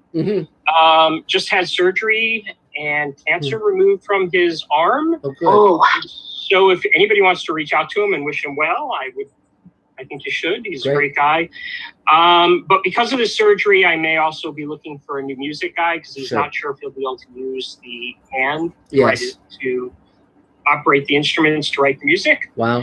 But he's going to be talking to his doctor on Tuesday, because I am only going to take him off the project if he takes himself off the project. Right. Of course. I don't like the idea of, somebody has some bad luck and then you kick him off. It just doesn't work for me. No, exactly.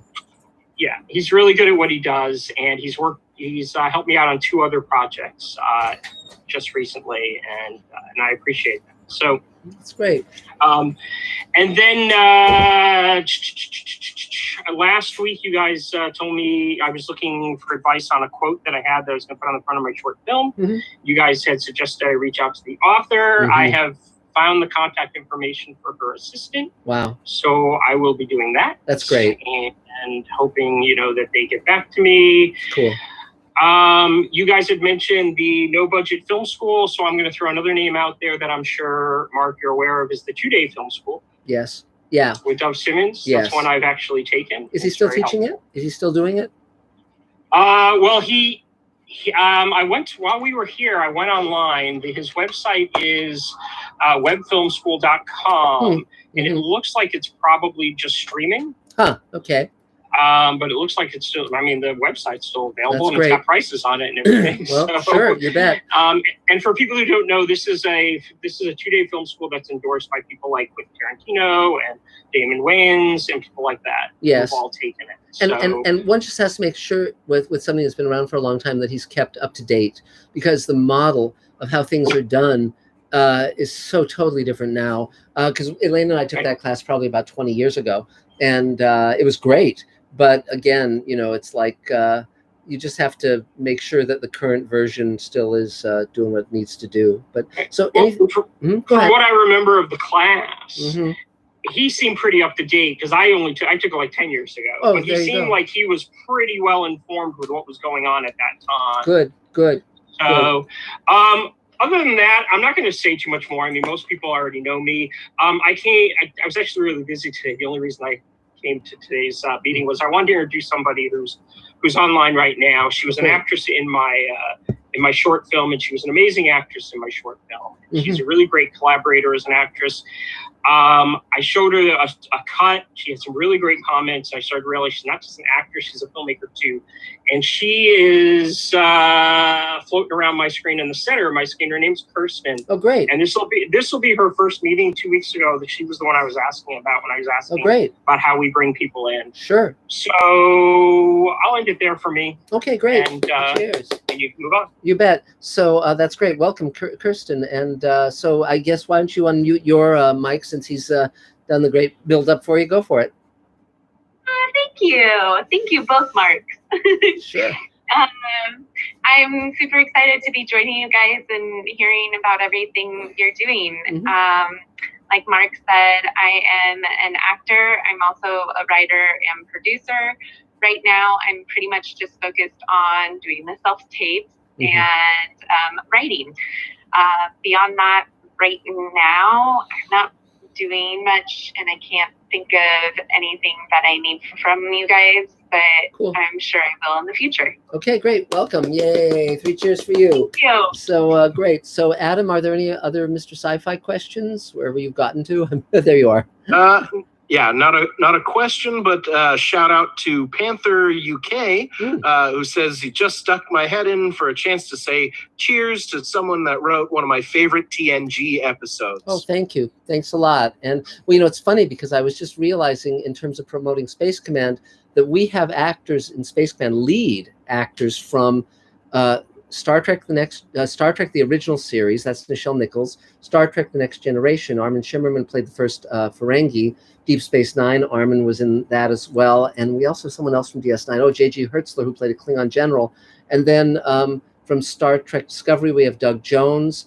And so in other words, we're getting most of the different generations of Star Trek lead actors in Space Command, as well as the Babylon 5 actors, and now not to mention Voyager. Yes, that's true. Voyager, of course, with Robert Picardo, and then with Deep Space, with Babylon 5, we have Mira Furlan, Bill Mumy, Bruce Boxleitner, and then Francois Chow, who I'm going to be bringing aboard. He's in The Expanse, as I mentioned, and Christina Moses is in A Million Little Things, but she was also in the originals, and she played Sulu's daughter in our Star Trek episode. So it's pretty fun that we have so many actors from so many different iterations of these great shows. So it's very fun. So I guess Michelle Hart, why don't you take a swing at things?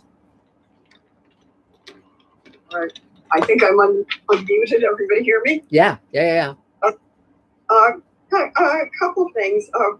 First of all, I have a hello from Jim Metropole and Michael Lopez. Great. You may have seen that Michael put out something asking if there's anybody in the group who knows how to cut hair. And I do. I'm kind of the underground hair cutter.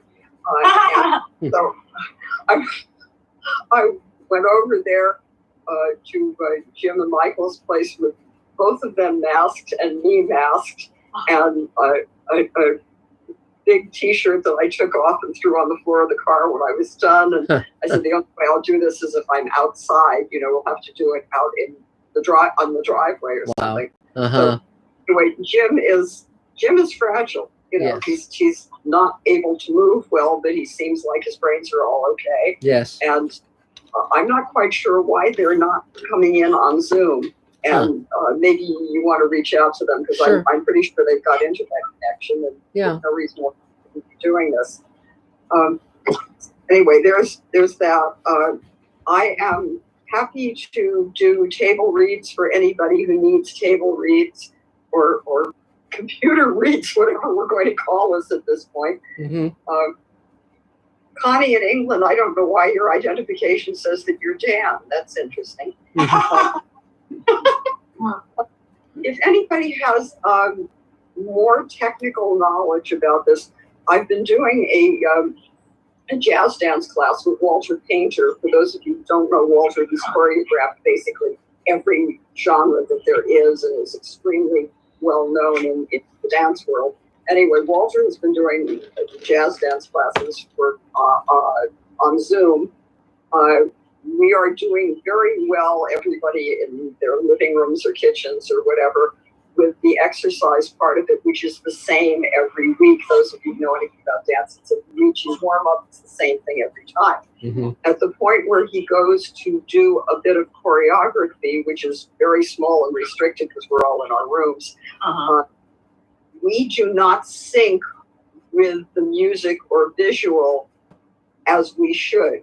We all, from what I've heard, we all think that we're dancing to the music and doing what Walter does when he does it. But when Walter looks at it, we're a beat and a half behind, which is making him crazy. Mm-hmm. And I don't know if there's a workaround on that. My son is very expert in these things, and he said Zoom is not set up for it. He said Zoom is set up for people who just talk to each other. Mm-hmm. Did you try using direct connect cable instead of Wi-Fi and using a connection? You have the ability to connect with a cable into your computer instead of Wi-Fi? Who's speaking? I'm not hearing you well. Dan. Oh, this is Dan up here.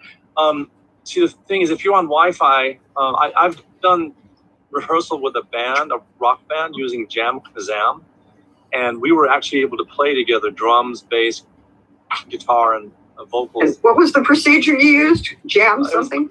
Jam Kazam. That's JAMKAZAM. Jam Kazam.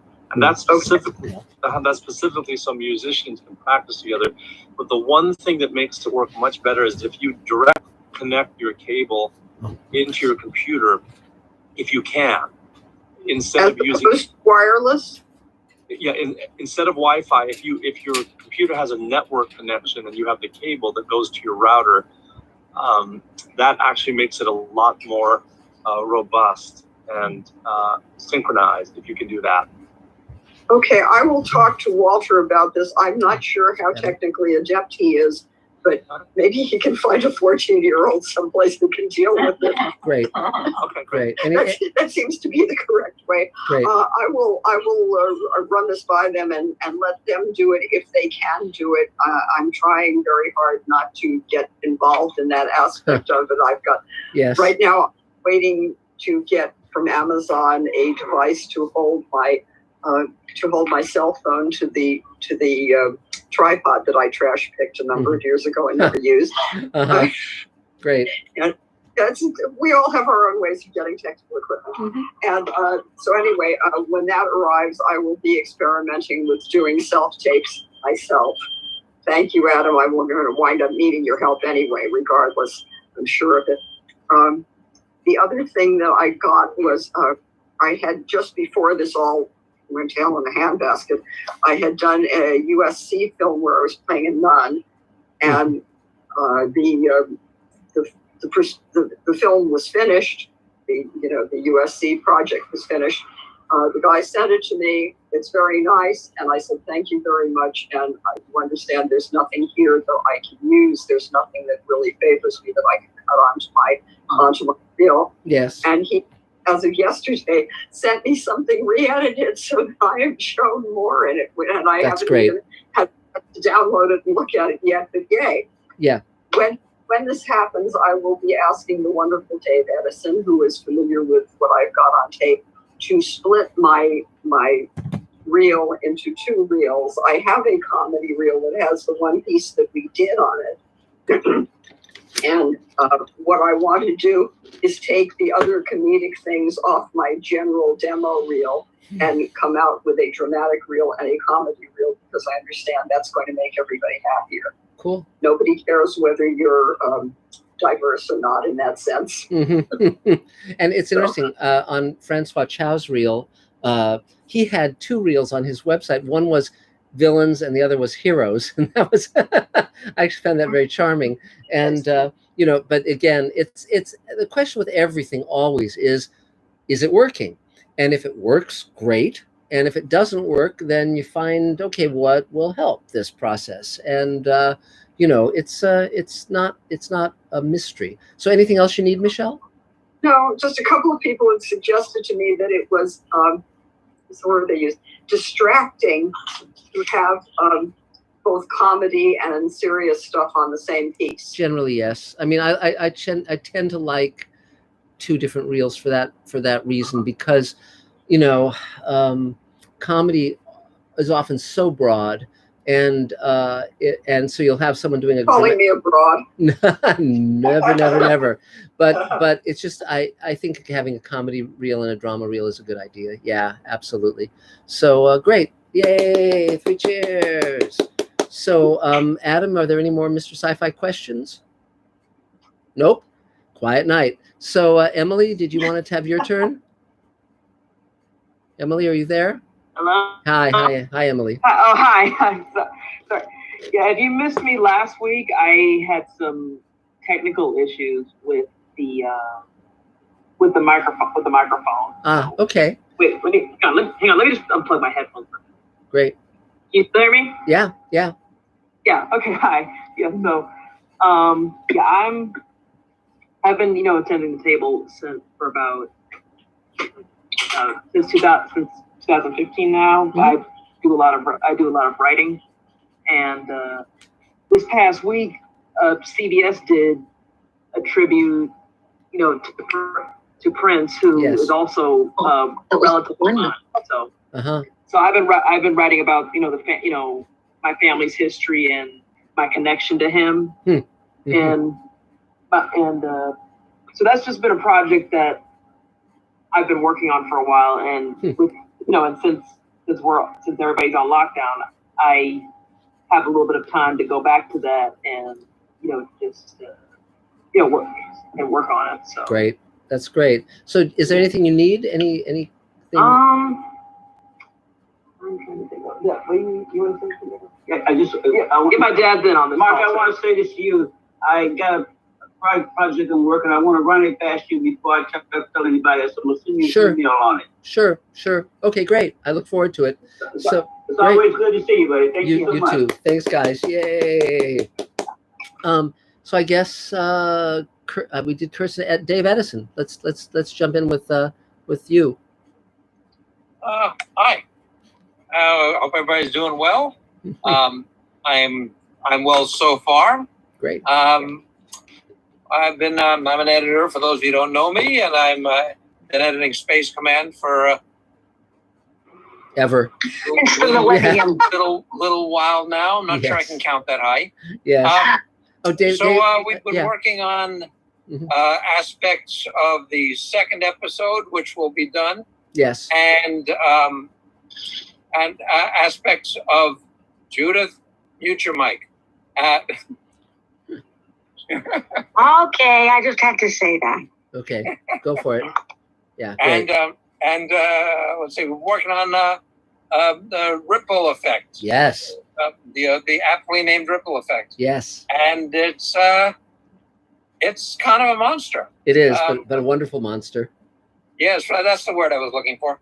And we're getting in footage from people all over the planet. Yes. Or at least a couple of places on the planet. Yeah. And it's coming together, and it's running about 35 minutes at this point. It'll be longer. Have no idea what it's about, but technically it's sort of working in certain things.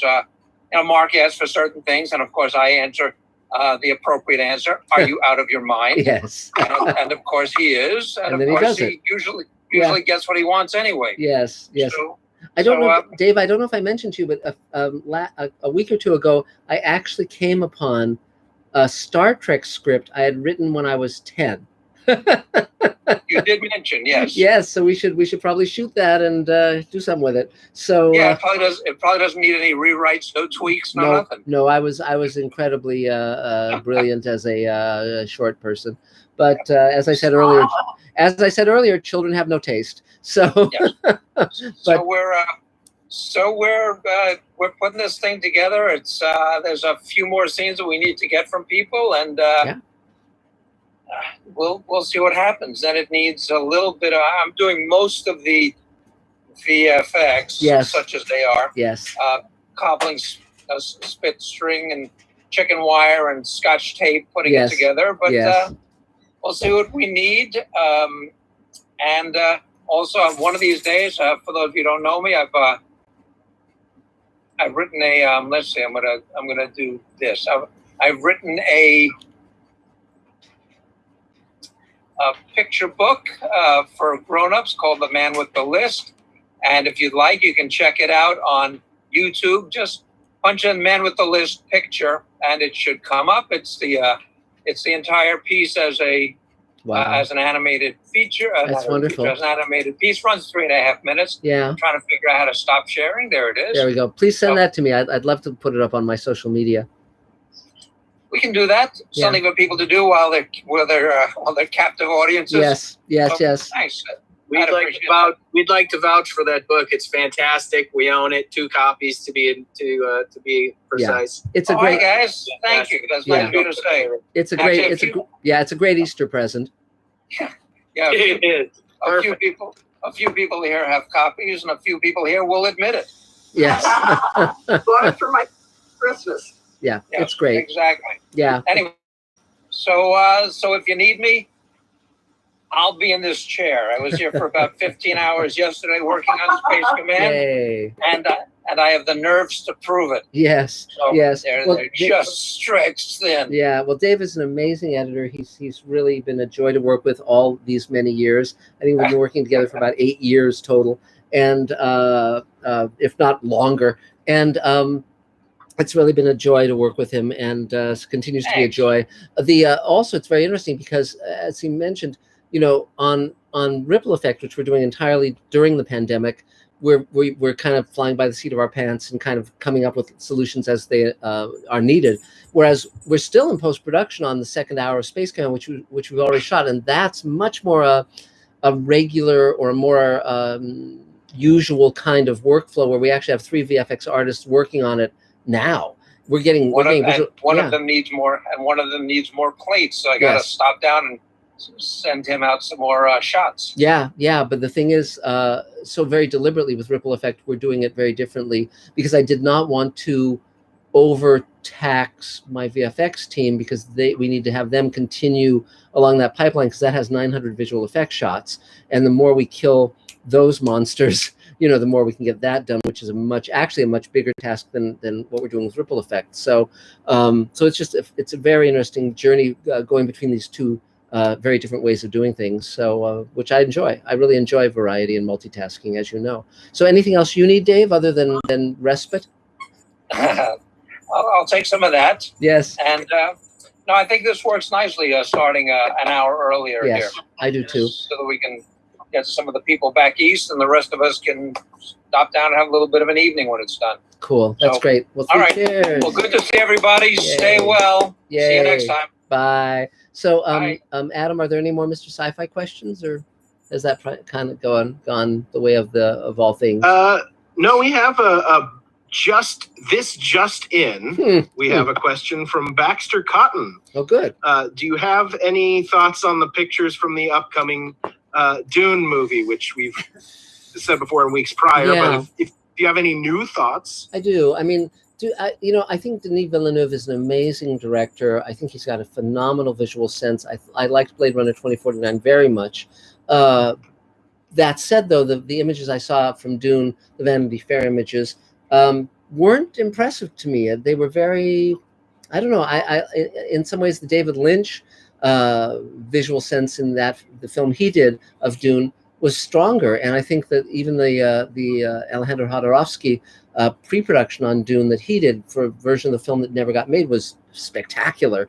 I think the ultimate film will be great, but I haven't been blown away by anything I've seen from the visual design department yet on this version, the Denis Villeneuve. But I'm willing to give him a lot of rope because he's between The Arrival and Blade Runner 2049. This guy's got a lot of street cred.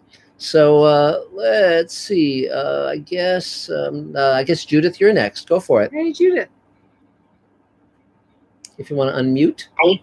Okay, I'm on mute. You got it. Okay. Good. How you Got doing? it? Yes. Okay. First of all, it's so good to see everybody. I'm so lonesome for you guys. I would even praise the food at, what can I tell you? Yep. Thank you, Larry, for getting me on here because I'm such a computer stupid. And I want to shout out, thank you, Adam, because Adam helped me with some stuff this morning. So because my agent's yelling at me to start getting my voiceover demo done, which I will do. I just have to do a few things on it. And yes, I did do audiobooks. Most of them were dirty books, but that was fun. I've been sick and I had my computer, but I've been really busy. I'm touching up Apocalyptic. It's going to Billy on Monday. It is. Finally, don't die of the shock, everybody. Speaking of which. By the way, what's Apocalyptic and who's Billy? Yeah. Oh, come on, Dave. Well, I know, but Home Improvement. Apocalyptic is a film that I've been working on through breast cancer and all the other stuff that went down. And it's just about ready to go. I'm also halfway through Sebastian and Josie, which is coming out really fun. And I got the hard drive out of my tower and I sent it over to my friends in Chicago. He is the head of Quest Computers. So if anybody's able to get my little pet out of it. So I'm starting to write the book. And by the way, my hero for that is Barbara Havley. So, great. Okay. And what else? Let me see. So I want to do my demo. I'll do my, just to give it to my on-camera demo, just to give it to my agent. Hold on. What else? Oh, do you have the radio show? Because I'd like to put it on my audio, on my demo. Of course. We can coordinate with that. Just follow up with us. Okay. Yeah. Sure. Okay. Billy had said that he's going to help me on Invasion of the Body Snatchers because he thinks it's a hilarious concept. And when I'm writing the script, because when this is over, I could shoot it now with people from the table. I want it to be like no big stars, just people, because it's grandmothers. Yes. Well, when you say Invasion of the Body Snatchers, I'm sorry. No, Booby Invasion of the Snatchers. Bobby Snatchers. Oh, the Bobby Snatchers. Got it. Invasion of the Bobby Snatchers. Got it. Bobby Snatchers. Got it. That all over the world, grandmothers are disappearing. Great. Why? Because an alien civilization has the flu, and they're not going to come down to Earth like their crazy cousin, the Martians. We all know what happened to them. It's funny. And they found out that the best remedy is soup. Yes. And they make better soup than grandmothers. That's great. So they take them all, and it goes on from there. It's all older people, older women and men, and I've designed it as a web series. Wow. And it's kind of like, what was that show with Edward Woodward where he helped people? Whenever people have a problem, they come in, kind of a vigilante. Yeah. You know? Equalizer. Yeah. The Who's Equalizer. Casey Corpier? Anyway. The Equalizer was the name of the show. Yeah. Go The for Equalizer. it. Yeah. Thank you. Yes. Thank you. What else I got? Yes. I'm starting to work on the trailer for Apocalyptic. I have someone who's going to play G. It's an old friend of mine, and she's marvelous. Great. Wonderful singer, terrific actress. So hopefully, I have nothing else to do. What have I got to do except work? Finally, Carol, call me. Okay. I've got nothing else to do. Thank God I'm well. I've got my voice back, starting to get back on track again, which is phenomenal for me. Great. And like I said, I have nothing to do. So well, great. So that's it. Thank you. I'm glad you're keeping yourself busy doing nothing. Oh no, I'm not doing nothing. I gotta work. I got a lot to catch up on. Yeah. Okay, great. Yay. 3 cheers. Thank you. And the one thing you mentioned, The Equalizer, when that show was on TV, I always thought that title sounded like a laxative. So Yeah, no, I know. Yeah. But it's that kind of thing. There's nobody on television like me. No. There aren't any there are not a lot of alta-cockers. No. I mean, absolutely. So this is a web series for alta-cockers. Yeah, and what I would strongly suggest you do is kind of think of the older actresses who would be great playing these grandmothers. I intend to. Yeah, I intend to. They'll want to work. Oh, sure. They really want to work. Oh, yeah. And I want to use some table people as well. Yes. Oh, I'm so looking forward to this. Things are turning around. That's great. Yay. Congratulations. 3 cheers. Thank you. So now, where Adam, are my puppies? Yes. So, Adam, are there any more Mr. Sci-Fi questions? Hey, Judith, can you refer to us as the Alta Cockettes? That's funny.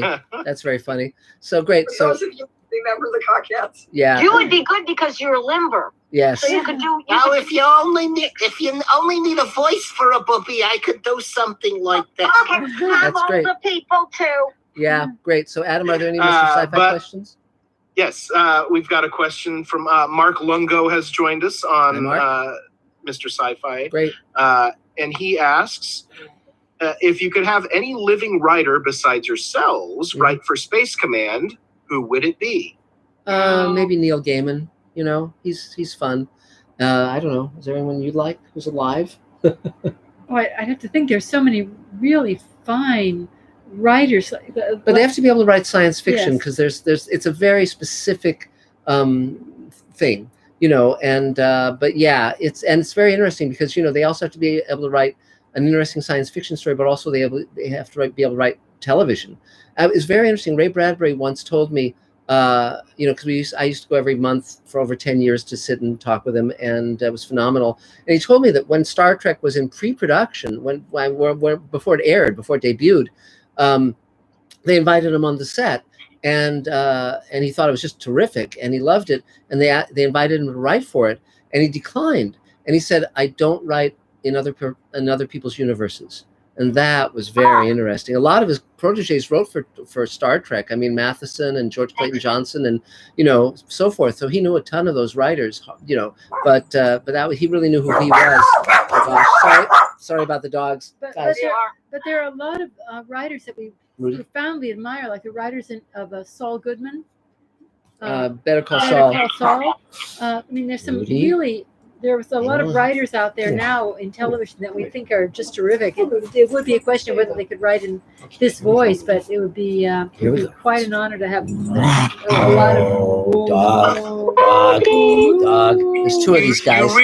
You really should spray. Yes, really. Get rid of those. These yes, exactly. But, yeah, and there's Eve if you want to bring her back up. So yes, so that's the answer. So let me see who's Susanna. I guess you're up.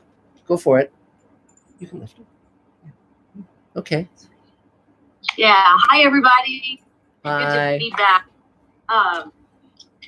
Let's see. I've really, been taking this time to do things that I like or that I'm interested in, and also that I can do well in this kind of situation. Sure. So that's the home show that I'm doing. It's just something that I can do here.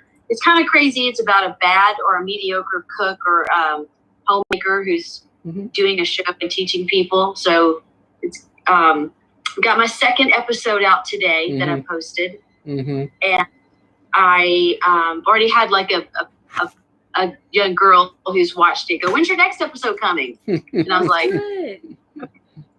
like, all right. She's a friend of my daughter's, and she's follows me on Facebook, my comedy page. So, and I'm getting my kids and my family. They're filming it for me. Obviously, they have to. So it sort of has a weird angles and stuff, and so it's kind of actually turning out to be sort of quirky. How fun! By accident. My daughter told me that it reminded her of one of these really shows that she loves a lot. And the weird thing is I don't really follow that show. Well, so is there yeah, go ahead. No, go ahead. Is there anything you need? Yeah, so I wanted to ask, I'm not really, kind of developing and I'm editing them, but I have a question about on YouTube and Facebook about length of episodes and the schedule of releasing episodes. So, obviously I'm just doing them as they are. I'm not making them longer for a particular reason, or I'm not I'm just letting each episode because of, just letting each episode stand by itself. Mm-hmm. I've filmed a lot of stuff. I mean, it's just up to me to edit them and get them out. Cool. So, I've got some pretty good footage for different segments, different episodes. Mm-hmm. So that's my question is just any advice or whatever, I mean, generally, like we cut up the first hour of Space Command into webisodes and we release them once a week.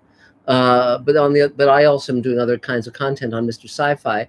It's kind of like there's not a hard and fast rule. So just kind of, I would say, see what gets response and see what starts to grow the audience.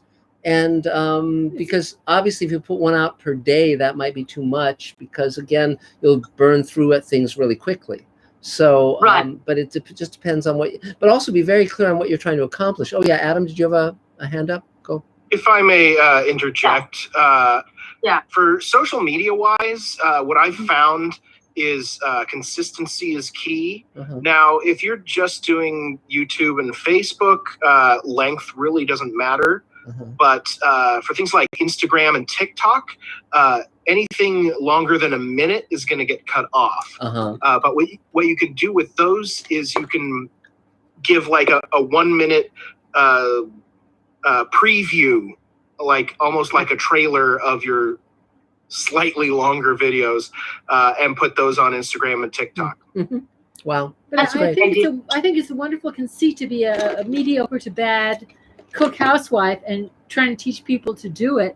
I remember when I was growing up, they used to have Kraft commercials, and they would empty whole jars of their fake cheese into a casserole or their mayonnaise, and it would be so hideous. But these would be these little recipes. But they weren't joking. They weren't joking, but still, it was this decade called the 50s. Oh, it made an impression because they would be. They hadn't invented tasty food yet. Or the Jello molds with mayonnaise. Yes, terrible. Hard. I used to make those. Yes. Oh, but anyway. To watch, but it did certainly draw our attention. Right, yes. Exactly. So in my house, the Jello mold was the stuff that grew on the Jello. Yes, that's funny. That's very funny. So, Susanna, any other questions? Anything else you need? Jello mold was cottage cheese. Yeah. Jesus. Okay, go for it, Susanna. Anything else you need? Yeah, so just to recap what he was saying is that, you, Mark, released once a week. Yes. Yeah, but again, the reason I broke it up into smaller pieces was, first of all, so that we could get an audience of people who only have 5 minutes or 10 minutes at a time and don't have the time to sit and watch an hour. And then also one can be nominated for, you can apply to be considered for an Emmy if it's shorter content. There's a specific Emmy category for web content.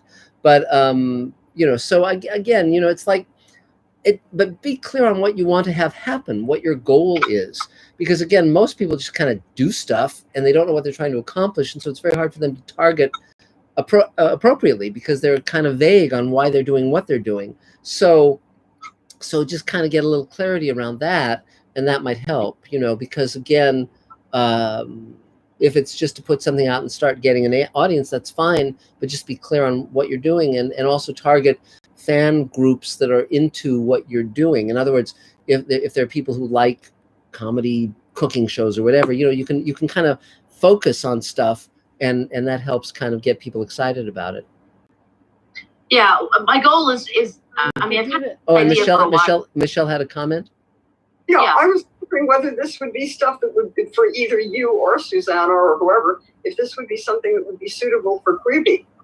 Or however it is. Probably, yes. Well, my episodes are about 5 or 6 minutes. Yeah, I think going for something that's under 10. Yes. And I don't know whether a 5-minute thing would be, but certainly it seems work. like this would be natural. Yeah, so you might want to just find out what their submission requirements are. And there's no harm in that. There's no harm in that. And, because somebody must be watching Quibi. And, so, but anything else, Susanna?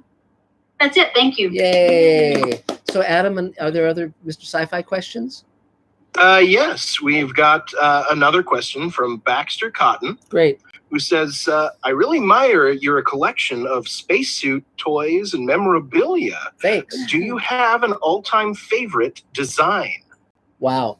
Let's see. My favorite science fiction car is the police spinner in Blade Runner. My favorite spacesuit, I guess, would be 2001. The favorite alien, I guess, would be Alien. Favorite ray gun, favorite gun in a science fiction movie would be the blaster in Blade Runner. Favorite ray gun would probably be the original Star Trek phaser. That's just off the top of my head. So, and Adam, have you had your turn? I don't remember. No, not yet. Go for it. Well, in that case, hi everyone. I'm Adam. I am an actor, voice actor, musician, and by musician I mean I play the tuba, not guitar or piano or something, something crazy like that. Yeah. Also, so last week I mentioned I have been doing these videos of myself doing all my voices. I've gotten down to the dregs, so I've got like 5 or 6 voices left, and it's kind of made me a little reluctant to do new ones. So I haven't really posted any new videos lately. I've kind of gotten burnt out on it. I'm looking for motivation to get back into it and keep doing my videos. Maybe if I do it like every other day or something like that. Again, the question becomes, what are you trying to accomplish, and is that working? It's just a question. Right. I mean, it's mostly to the original motivation. Like when I had originally wanted to get all my voices out there, was to get out there what I can do, and maybe hope that someone will take notice. But when I started putting out there, the purpose was to entertain. Keep people entertained during this crazy time. Right. Give them something to laugh at, And has that when been you're scared. Has that been succeeding? Sometimes. Has that been succeeding? For the few people that have seen it, and I gotta say, I mean, there's people that I don't know that have been watching it. So yeah, it's not. I haven't been getting thousands of hits, but I've been getting over 100. That's great. That's great. What I might suggest is that you might start thinking about where you could promote it, because it's right. It's a great time. There's a captive audience, so you might want to spend a week or two, rather than making new content, just thinking, okay, where would, if you were into A, B, C, D, would you be interested in this? And then you might reach out to like animation fan sites, podcasts. You might, in other words, you need to promote it a bit, I think. And that's what I would probably put the focus onto, the energy onto, because again, doing more of the same if it isn't doing what you want it to do, it's sometimes you just have to bang a drum so people notice. And that would be what I would suggest. You might want to, and if there are people you admire in the voice talent realm or in the animation realm, again, you can reach out to them via their social media and say, hey, there's this cool thing. Don't know if you could do a shout out about it, but I'd love that. I love your work. Again, you just kind of start thinking about what's going to work. Because I've been reaching out to other things, and I've been doing more voiceover auditions, and cool. I still haven't booked anything, so it's been a little frustrating there. But I also reached out to, if you're familiar with John Krasinski is doing Some Good News, I reached out to them with an offer to do the voice of Mickey if they want to have Mickey Mouse call like a kid who's missing Disneyland or something. Okay. I haven't heard from them, but Right. Okay. Well, anything else you need? Not at this time, no. Okay. 3 cheers! Yay! So we can go down to Schipple Green, you guys. Go for it. Shy Pill Green, go for it. You guys, can you unmute? There you go. There, Sorry. hi. Thing wasn't activating. Okay. Yeah, well, it's a problem, particularly as men get older. So go ahead, please. Right. That hits a little too close to home.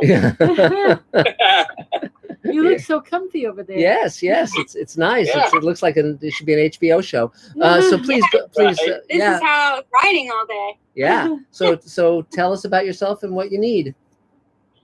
Yeah. Okay. So I had a few questions. Yeah. One, does anyone have like one of those gimbals or smooths or anything like that? Because I've been trying to put an extra. Oh, you went mute again. Oh, we can't hear you. Oh, you're. Oh, there you go. Okay. Yeah, say that again. You want a gimbal? Yeah, go ahead. No. I have a gimbal. Okay. Or I have a smooth or whatever, and I've been trying to add like an external mic to mine. Huh. And I bought all these accessories to do that, and it clicks. And I'm wondering if I'm putting it in the wrong area. Like I have this thing, it's called a splitter, and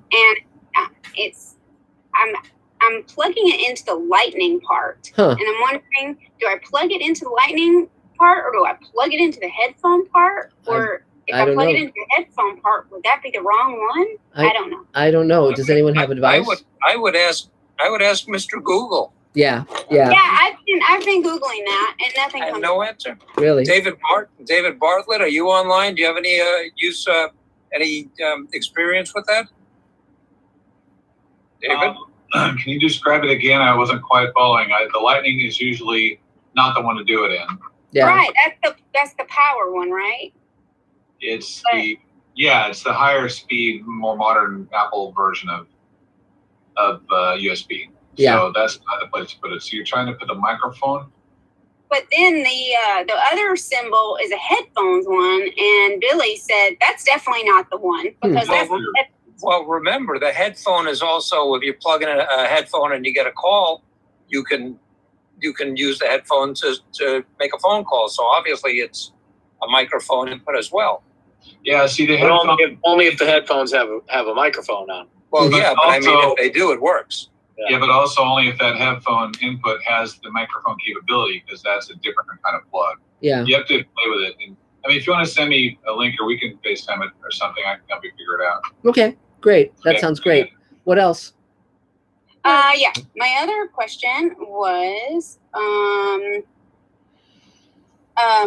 okay, yeah. So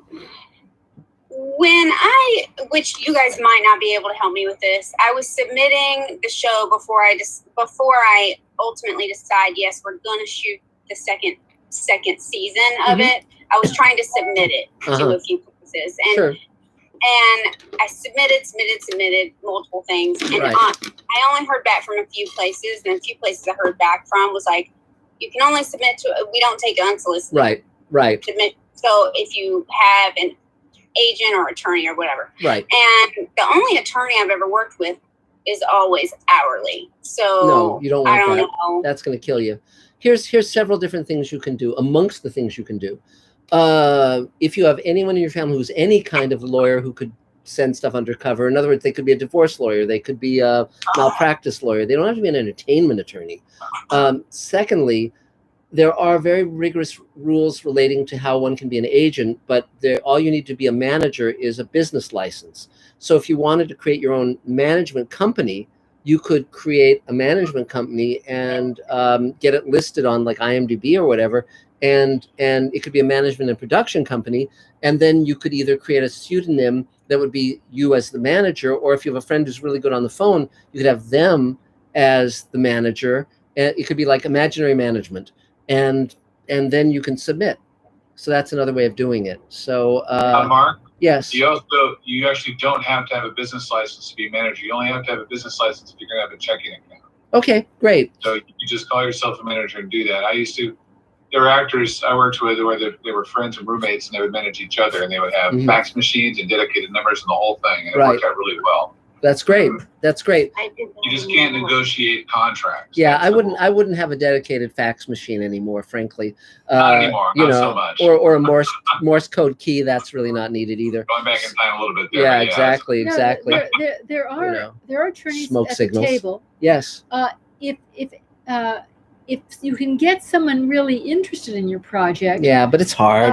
That they will series are one of the few things that agents will allow to take a percentage rather than the hourly, because they see it as being such a paycheck, you know. So if anybody's going to say, well, I'll just take a piece of it rather than an hourly, it would be with this series, but you'd have to convince them that there's a very great likelihood. Yeah, it's not worth the trouble. Yeah. Really. It's, so, you know. What is it? Now, remember, people are afraid of losing their job. What is it about the series that has, that would cause somebody to sit up and take notice? Yeah. Like, are you wanting me to tell you that? Yeah. Well, in brief, I mean, don't take an hour, but you know. Is there a star? Well, right now, I could just say that, you know, there's really not another Southern type of scripted show out there like it.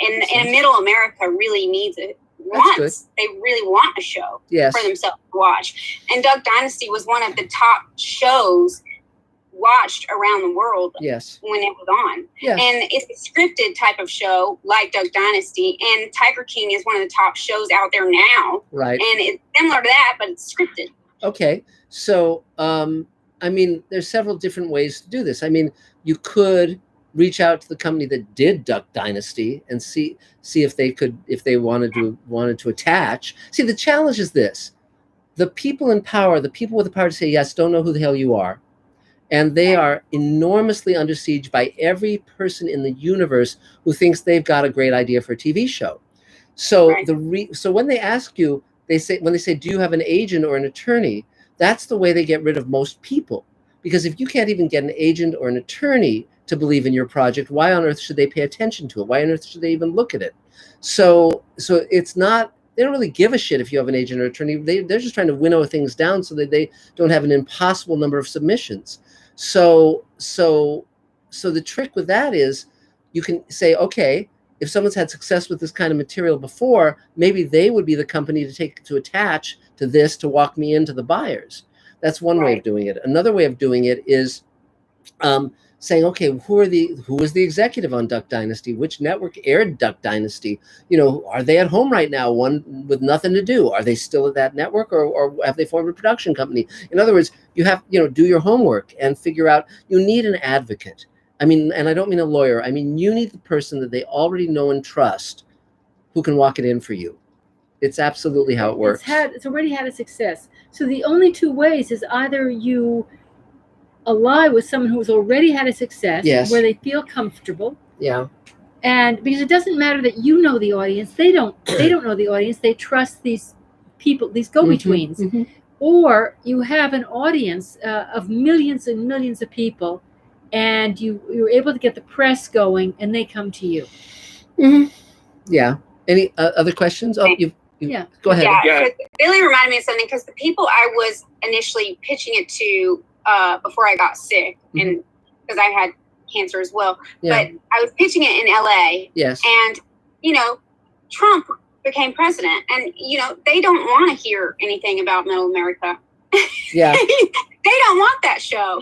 And I'm like, you know, I understand that, but it's not just about what you want. It's about what it's about what those people want, and it will be watched. Well, that's not a good argument, because if they don't give a shit, they don't give a shit. And you're not going to be able to convince them that with that argument. What you need to do is start with which networks or VOD platforms want that demographic. I mean, you know, think about it. I mean, Fox News, there's a bunch of, and I'm not saying to pitch it to Fox News, obviously, but what I mean is that just because certain buyers are very city-centric, or let's say East Coast and West Coast-centric, not all of them are. And so you just have to target the buyers who are already predisposed toward this demographic. And, you know, and that relates to do your homework. And like, for, you know, I mean, literally, if you go on the Variety database and see which buyers bought, you know, material related to the Midwest, you'll find the names of those executives. They'll crop up again and again and again. And, you know, so I would look at the managers and the agents who are into that material. I would look at the you know, the production companies. I would look at the networks, and I would specifically look at the network executives. Oh, Adam has a hand up. Yeah, you can also look. I mean, Mark was mentioning Fox News, but actually, Fox does have shows like this, such as Last Man Standing, which they've had very good response from, or very good ratings. Yes. From. So you might want to look into their executives as well. Yes, and but again, remember that that's more of a family. Yeah. That's more of a family show. It's still, you know, Midwest centric. Okay, go. What were you going to say, Elaine? Oh, but again, not for the second one, but for the first one, it's very, very, very helpful. Again, to have somebody who has already had a hit show, because that gives them the reassurance. Looking at the material, people used to more come from the show business, and they would more know what would work and what wouldn't work. But you have a lot of people who don't really know. They're just sort of, you know, they're not that well trained, and so they're just looking for the guarantor, and the guarantor is someone who's had a previous success. Yes. So look at this. Look at the people who had shows that were appealing to this demographic, and go with them. I mean, I was mentioning years ago there was a show called Hee Haw, and it started as a network show and was canceled very quickly. But the producers of that show realized that there was a huge audience for that show, and so from then on it was syndicated, and it went on for forever, and they made a ton of money. Baywatch. What? What happened with Baywatch too? Well, Baywatch is a different story, but you know, but the point being that, but you've got to do your homework, because you know, you have to know who is oriented toward this already, because convincing them, you never want to go in to a network or a VOD platform and say, I know what you need, and it's not what you think you need. It's a very difficult argument. Some people who are geniuses can have that argument, but boy, that's an uphill climb. You know, it's really difficult. Yeah, remember, there's you, and there's your audience. You know your audience. You know what you love. You know what they love. But then there's the conduit, and the conduit is this business group who has the money and has the platform, right. And this conduit is a separate animal that you have to treat like a separate animal. Yes, exactly. So, anything else? Yeah, I think most importantly, we should state it is not like Duck Dynasty. We would not wish to be lumped in with Duck Dynasty. We're not horrible, racist pieces of shit. Before everybody starts throwing tomatoes at the screen. Not yet. That was a bad analogy. No. It's not. It's just the show takes place in the South. You're lovely, kind, wonderfully inclusive pieces of shit. Yeah, exactly. It's a shameless in the South. That's what it is. Yeah. But again, it's sort of like just. I would make a list of 100 people who've done work that you love, that resonates with you, and start there. I mean, again, I've had a very good career based on the fact that I gravitated toward the people who were doing the work that I loved, and that's how I ended up with The Twilight Zone Companion, with working on Star Trek, with writing with Guillermo, with having Ray Bradbury mentor me. It was like I always gravitated toward the people whose work I loved, and once they got to know me and see that there was a commonality of viewpoint and spirit, and that I was willing to do the heavy lifting on my work, they became friends and mentors and collaborators. But specificity is what it has to be, because if you're just shooting blind or trying to convince stupid people that they're wrong, that's not gonna fly. And so, you know, so I would really look toward alternative approaches. So, but that I would start with who's doing the work you love, because you never know. I mean, it's very interesting. David Simon, who did The Corner and most recently did The Plot Against America, there was this guy that he and his partner met who ran this bar and had been there during the worst period in New York, where it was porn was being shot and all this stuff. And the guy was just so interesting, they decided to do a series based on that guy. And David Simon never intended to do a series about the porn industry, but that was because that guy was so interesting and the stories he told were so interesting. And so things can happen, but it has to be someone who gets you and gets what you're up to. And so, you know, again, there's no shortcut in that way, but but again, it's all about allies and alliances and people who are on your wavelength. So that's where I would start. Okay. Anything else? Just quick thing. I have a question regarding the LA casting versus Actors Access for as far as VO voice acting submissions. So I've been running into lately, for not even just lately, it's pretty consistent that on LA casting you get these, especially now, VO auditions, submissions that are, they pay well, they're good gigs, whatever it might be, $1,500, $2,000, even if it's $100, doesn't matter. It's so frustrating. 99.9% of them, when you go to submit, they leave no option for you to attach your reel. It's like it's done on purpose. I don't understand it. So anyone who has, I only pay for LA casting through, I should have done both through my agent and management and all that, but I only ended up doing LA casting. Is Actors Access a more professional, reliable site for that kind of thing? Like, do they actually give you the option to submit your reel? Or here, submit, do this, submit. They tell you in detail what you need to submit. And then when they post the thing, they don't let you upload anything. And then you say, hey, please advise. There's no way for me to attach anything. Michelle wants Can I say something? Oh, sure, Judy. Can I say something? I ran a recording studio for 20 years. And I know that it's frustrating, but if everybody sent in a reel, there wouldn't be enough time to listen to them all. Yes. Most casting services know if you're okay within the first 10 seconds. Sure. That's all I gotta say.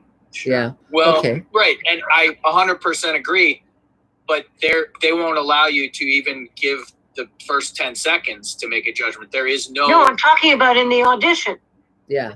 When you audition, they know within the first, I believe me, I've cast a lot of commercials. I had 22 years of casting, so I know. Okay. And people just stick out, but they don't have time to listen to all of these. Michelle, this is in the submission yes, process. Michelle has. The audition. Yeah, Michelle has Michelle wanted to comment. Go for it, Michelle. Yeah, I find that there's an overlap between LA Casting and Actors Access, and a lot of it has to do with, I think, the people who put up these audition calls and ask for submissions, that they are not setting it up correctly, because some of them will ask you to submit your physical characteristics. I've forgotten what the wordage is that they use to check this off for your sizes and so forth, and others size chart. Thank you. A lot of them will say, yes, we really want to hear you or see you or something, and then they don't allow you to put in your reel, which, yes, I got it, that they'll only listen to 10 seconds of it, but if they don't allow you to put that part in, that's their fault. And I think it's, and Michelle, I think Michelle, I think it's very telling that Judith, having listened to 10 seconds of you, has left the frame. I'm still here. There you go. There you go. Okay. But I think the answer is well, Actors Access got a thumbs up. Sure. Yeah. Actors. Yeah. Exactly. Yeah. So anything else? Anything else, guys? Anything else? Yeah. Anything else? No, just one thing actually for Susanna. Earlier, Adam had mentioned Instagram and certain things, and whatever the other one is, TikTok or something like that only has a 1 minute limit, which is correct. But Instagram also has something called IGTV, which you can, I think, sign up for, or you have to create some sort of IGTV account, which then allows you to put longer things on. And it comes up. If it's longer than a minute, it automatically posts to IGTV. Okay, cool. Click longer video. Oh, great. Terrific. So, okay, great. Well, thanks a lot. Yay. So, any more Mr. Sci-Fi questions, Adam? Yes, let's get caught up here. We've got Spacefaring Civilization is back with a quick question. I mean, we can open this up to other table members as well, but does 45 minutes count as a feature film? He wants to expand one of their short films to 45 to get feature film credit for a portfolio. No. What were you going to say, David? Standard theatrical length for a feature film is 84 minutes. Yeah. If it's a animated film or a children's oriented film, it's 74 minutes. And if it's a documentary, it's kind of a little more flexible, 75 to 80. Yeah. So you can just print every frame twice. But go ahead. Yeah, that's great. Well, yeah, that answers the question. And yeah, absolutely. So now let's see who had a turn. I think that's David Bartlett. Go for it, David. It's you, David Bartlett. I'm back. Yes, there you go. Go for it. Hey, so I am David Bartlett. I'm a filmmaker, a teacher, and a human rights activist, and the co-producer of Space Command. Yay. There was much rejoicing. Yes. So I'm also the head of post-production and the head of the visual effects, and I'm in charge of all the crowdfunding fulfillment. And we just did a new campaign, which is great news is it was successful. The interesting news for me is we have even more perks to deliver. Yes. So I'll announce this at the end of this little speech, but if anyone wants to help do that, this is a good time to pitch in. Great. So I made my first film when I was 10 years old. I worked in movie theaters and was a manager. When I was 19 years old, I managed a movie theater that had 85 employees. And that was pretty exciting. We played Star Trek The Motion Picture in its first run. Wow. And then people camping out in the parking lot to see the film. They wanted us so bad. So that was exciting. Yes. And my first mentor then was 3 years later, Robert Wise, the director of that film. Wow. I moved here and I got to write it with Gary Shissett at the Sherwood Oaks Film Experimental College. And he got me on the set of a film that was being done by Robert Wise. So that was amazing. That's great. And then I worked at New Rome Pictures with Roger Corman, and the production designer was James Cameron when he was Jim. Yeah. And that was cool. So I started working in some sound design, doing pretty big studio films. Point Break was one of them. I don't say that one very often. I should more often. It was a great experience. Yes. Pulp Fiction, Speed, Total Recall. And I worked with everybody from, let's see. I worked with, obviously, Quentin Tarantino. I worked with Danny DeVito. I worked with all kinds of amazing directors and producers. Paul Verhoeven. Yeah. Paul Verhoeven. Yeah. And it's funny because when I came to LA, I moved here to take a class from Billy Friedkin at the Sherwood Oaks College. And 10 years later, I got to work with him on a film of his. And wow. He gave me, I've never shown this to anybody. I can show you this. I just dug it up the other day. I can't find it. Oh, no. Now I can't. That's it. I can't find it. Oh, huh. That's okay. Shoot. Sure. Well, here we go. Okay. This is the Tiffany watch that William Friedkin gave me for not quitting and not getting fired from his film. Wow, that's great. That's great. And I still have it. It's one of my prized possessions. That's great. Well, it was great working with him. He's amazing. Yeah, in a week or two, you'll be trading it for bread. But go ahead. That's right. That's right. Yes. So I stopped doing big studio films, and I started doing independent films and more films of my own. And after working on 130 feature films with the studio system, I am now over that many films. And as an independent filmmaker, who's that? Judith Smiley is on camera. Hi, Judith. Hi. Okay. How are you, darling? You're upstaging me, babe. I'm just sitting here. Yeah.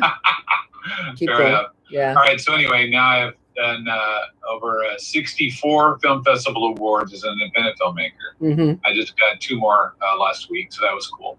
Great. And the film I did called "I Am the Flag," starring Jimmy Weldon, has been on fire for the last 6 or 8 weeks, and it's getting about 50,000 new views a week. That's and this great. week it has 360,000 views. Wow. So I'm gonna try to find a way to monetize this so we can get some money. Yeah. New, right? Yeah. But he's an 84-year-old World War II veteran who was with Patton's Third Army when they liberated Buchenwald concentration camp. Wow. He does these speeches all over the country for many years now. This poem called "I Am the Flag of the United States of America." So I filmed him doing that, and I made it into a film. And that's what that. So you can go to YouTube. Yeah. And check it. "I'm the Flag," starring Jimmy Weldon. Yeah. Send me the link. Yeah, go ahead. I just said send me the link. Okay, I'll do that. I'll put it out. So yeah, if I get enough people actually signing on to the channel as a subscriber, I think they can start monetizing it, and I can get him some money that way, which would be great. That's great. But he's an amazing guy. Every week he does these green screen podcasts from his house. He talks about all kinds of subjects, mostly patriotism, but different kinds of subjects, and he's very helpful to people, and he's very inspiring because he's, he's been there. He's also the voice of Yaki Doodle Duck, the original Yogi Bear show. Wow. So he starts doing that voice, and everyone goes, "Oh yeah, I love that," and then they start listening to him about this. It's a great experience. Is there anything else? Is there anything else you need? I don't need much, except Space Command could use help from volunteers. Great. I am in the process of starting to write and address many hundreds of letters because we're sending out autographed headshots and autographed comic books and things like that. Great. And it's very labor intensive, and that would be very helpful if anyone wanted to join in. There's not really much else we can do without the coronavirus. This is things we can do at home, where if you want something to do and you want to pitch in, this would be a great time. Cool. So you can email me at davefilms@hotmail.com or reach me through, Dave Edison or Mark or Elaine or whatever. And, that's it. I guess go from there. Great. Yay. Once again, that's Dave Films, plural? Yes. Okay, just making sure everybody heard. Great. At hotmail.com. Great. Yes, thank you. Thank you, David. Speaking of David's, David Goldenholtz has a question. Sure. Go for it. Or I have a comment for David Bartlett. Uh-oh. One thing you could try is Patreon, where you have the meat of the subject, but then the one part that everybody wants to hear, then you cut that off, or and then put it on Patreon, or you have it where the viewers that are on Patreon see it a day or two before everybody else does. And that can give, because YouTube, you have to really, really, really push before you can get anything. And on Patreon, you can get stuff right away. Yeah. That's a great idea. Well, here's the thing about YouTube. If it's getting that kind of number of hits, if you've already set it for monetization where there's ads on it, then those numbers, you should absolutely be getting a fairly sizable check, at least a few thousand. So I would urge you to get in touch with YouTube and see if it's been clocking ad revenue. You can actually go and I think look at the analytics as well. I would probably reach out to Ryan Husk. Ryan knows about this stuff. But also because again, it's not a thing where you're going to do another one. It's like, I am the Canadian flag, or I am the Indonesian flag. I mean, that's going to suck. And, who's going to want to watch that here in America? It's the Indonesians, and so forth, the Canadians, but he's not going to want to do that, and so, I'm the California state flag. I'm the, flag of McDonald's. No, that's not going to work. It's kind of a one-off. It's like, it's one-off. You're going to make one. Yeah. I mean, you don't want to go searching other 94-year-old voice talent guys, to do other flags. It's not going to fly. Literally. You have to have 2,000 actual subscribers before they'll monetize it, but I'm not too far from that. So maybe if you don't want to get on and subscribe, that could be helpful too. Yes, but well, just check it out. Just follow up on it. Okay. Wait, I'm sorry, and Adam, was there any more Mr. Sci-Fi questions? Yes, I've got a couple more questions here. Another question from Mark Lungo. He asks, this one's for Elaine. Elaine, when Space Command, as Mark has done. What? What's the question? Say that again. What's the question? Sorry, my internet was a bit unstable there. He asks, Elaine, do you plan on doing a cameo in Space Command as Mark has done? Well, you already have. I already have. Yes. If you watch the first hour, she does the voice of the monorail. Monorail leaving platform. Please stand clear. That was hers. Yes, that was my voice saying monorail. Yes, but in terms of actually appearing visually in front of the camera, no. She doesn't want to. She doesn't want to. But that's the way it goes. So I guess so. Actually, Elaine is kind of in it in a couple of shots. We had a reverse shot from from the bridge looking out into space. And it was a temp shot that we just did a camera test on, but we never really got the shot. So there were the wrong people there. There was somebody sitting here. Elaine was sitting here. Right. So I replaced Elaine's head. Yes. So her body is in the episode. In the show. Yeah. but not her head. Well, there you go. So I'm almost a star. Well, there you go. Yeah, great. Well, thank you, Dave. So Sheila Thompson, I think it's your turn. Yes, thank you very much, and thank you for having me. I have a question that I'm putting out to all the members there. What are you anticipating this going to look like in July or June when this breaks, when this virus breaks? What is the new deal? What's going to be the new normal? Well, I mean, I think that there may be a lot of opinions, but basically, in terms of the entertainment industry, they're going to try and jump in as quickly as they can. And, you know, what they've been trying to do is have a holding pattern where they've been releasing some things for streaming on the streaming nets, on the streaming platforms. But I think that a lot of people are just, and you can still reach them and cut deals, while they're waiting to go. So I think it's really like a horse, like waiting for the gun to go off where they can go, running. So I don't think there's going to be, we all have to recover, but in terms of the basic industry, they're just eager to get back to business as usual. Yeah. And there's a lot of money with the majors, because remember, this government favors the money.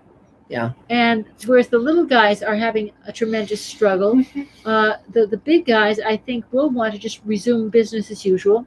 And as far as the little independent filmmakers, well, we're insane, so we're going to want to continue to do business as usual. So I think of all the businesses out there, we have the best shot of just like continuing on. There are many amazing mom and pop shops and restaurants and cafes. Those are the people I'm really worried about. Okay. So anything else, Sheila? No, that was all my question. Okay. It's wonderful to be in such company. So thank you. Well, thank you. Yay. So any more Mr. Sci-Fi questions, Adam? Yes, we've got 2 more questions, and then I've instructed them that we'll do one more after those 2. Sure. Great. We're getting towards the end. Yes, we are. So our next question is from Hayes494, great, who asked, have you seen the film Virus from 1980, directed by Kenji Fukasaku? No, but I will now. So yes, absolutely. And that starring a young Edward James Olmos and George Kennedy. When I was young, when I was an elementary school student, I saw that. Wow, there you go. Was it good? On the YouTube. Free. Yes, it's great. And YouTube is such an amazing source for all sorts of old movies and tons of great stuff. So Akira, that leads us to you. So go for it. It's your turn. Okay, great. Okay, the movie is actually, when I saw that when I was there, I was strictly elementary school student. It was so young. Have fun. The situation is totally same like this, because one virus prevailed all over the world, and maybe 800 person or so something is only, survived in South Pole. Wow. The virus does not active in a very, very low temperature. That sounds great. It sounds like a great film. I'll definitely. And the pandemic leads to person crazy, and the United States, shoot their, nuclear bomb all over the world. Oh yeah, well, great. World collapse, but some people still remain, Yeah, well, yeah, thank God. Yeah, so, very bad movie if they didn't. Yeah, it'd be boring. But great. Thanks for that. So what do you need? Anyway, okay. So I'm a film composer and jazz guitarist and Japanese language instructional. And so one thing I need is that. So do you know the name of the guy who are teaching the several music? Who is doing music education here? Last week I talked to him here, but I forgot the name of him, and I want to ask him something. Huh? I don't know. I don't know if anyone remembers. And he is teaching some kid. Oh yeah, someone was teaching. Does anyone remember who was teaching children Music. And yeah, actually, but his money is getting money from government, not from the parents. Wasn't it Earl Smith? Yes. Oh, I think. How does it spell EARL Smith, SMITH. If you send me your send me your information, because I'm going to have to dig it up. But in the chat, send me your information, because he's going to do the sound mix on my film. Cool. So I have his information. I just got to dig it up. Great. He's a friend of mine over the Facebook, but I tried to find him in my Facebook pages, but I could not find him. Wow. Okay, well, it's Earl Smith. Earl Smith. Great. Terrific. Anything else, Akira?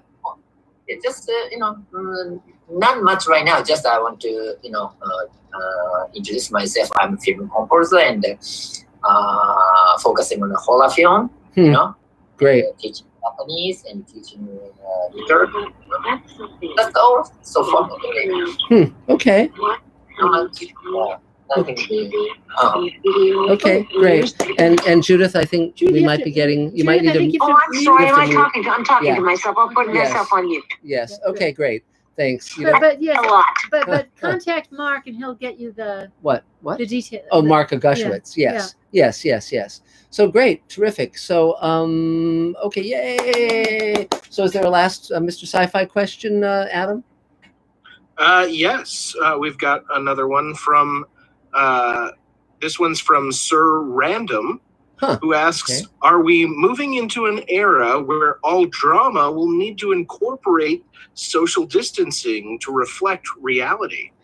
No, I mean, this time will pass, and into the storylines is what I'm saying. I mean, well, we're going to be doing a table read on Zoom of the show that Rockne O'Bannon and I started.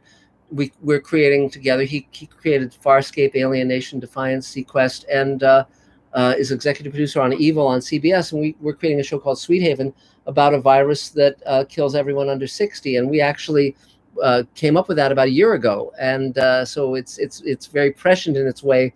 But so we're going to do a table read with our actors of that and put it out so they can see what we've been up to. But yeah, it's it's certainly really interesting. Elaine and I talk about this a fair amount, how there are similarities in all of the zombie and virus movies that we've seen before, but there's also differences, and the differences are very, very interesting between real life and what was presented in TV shows and movies.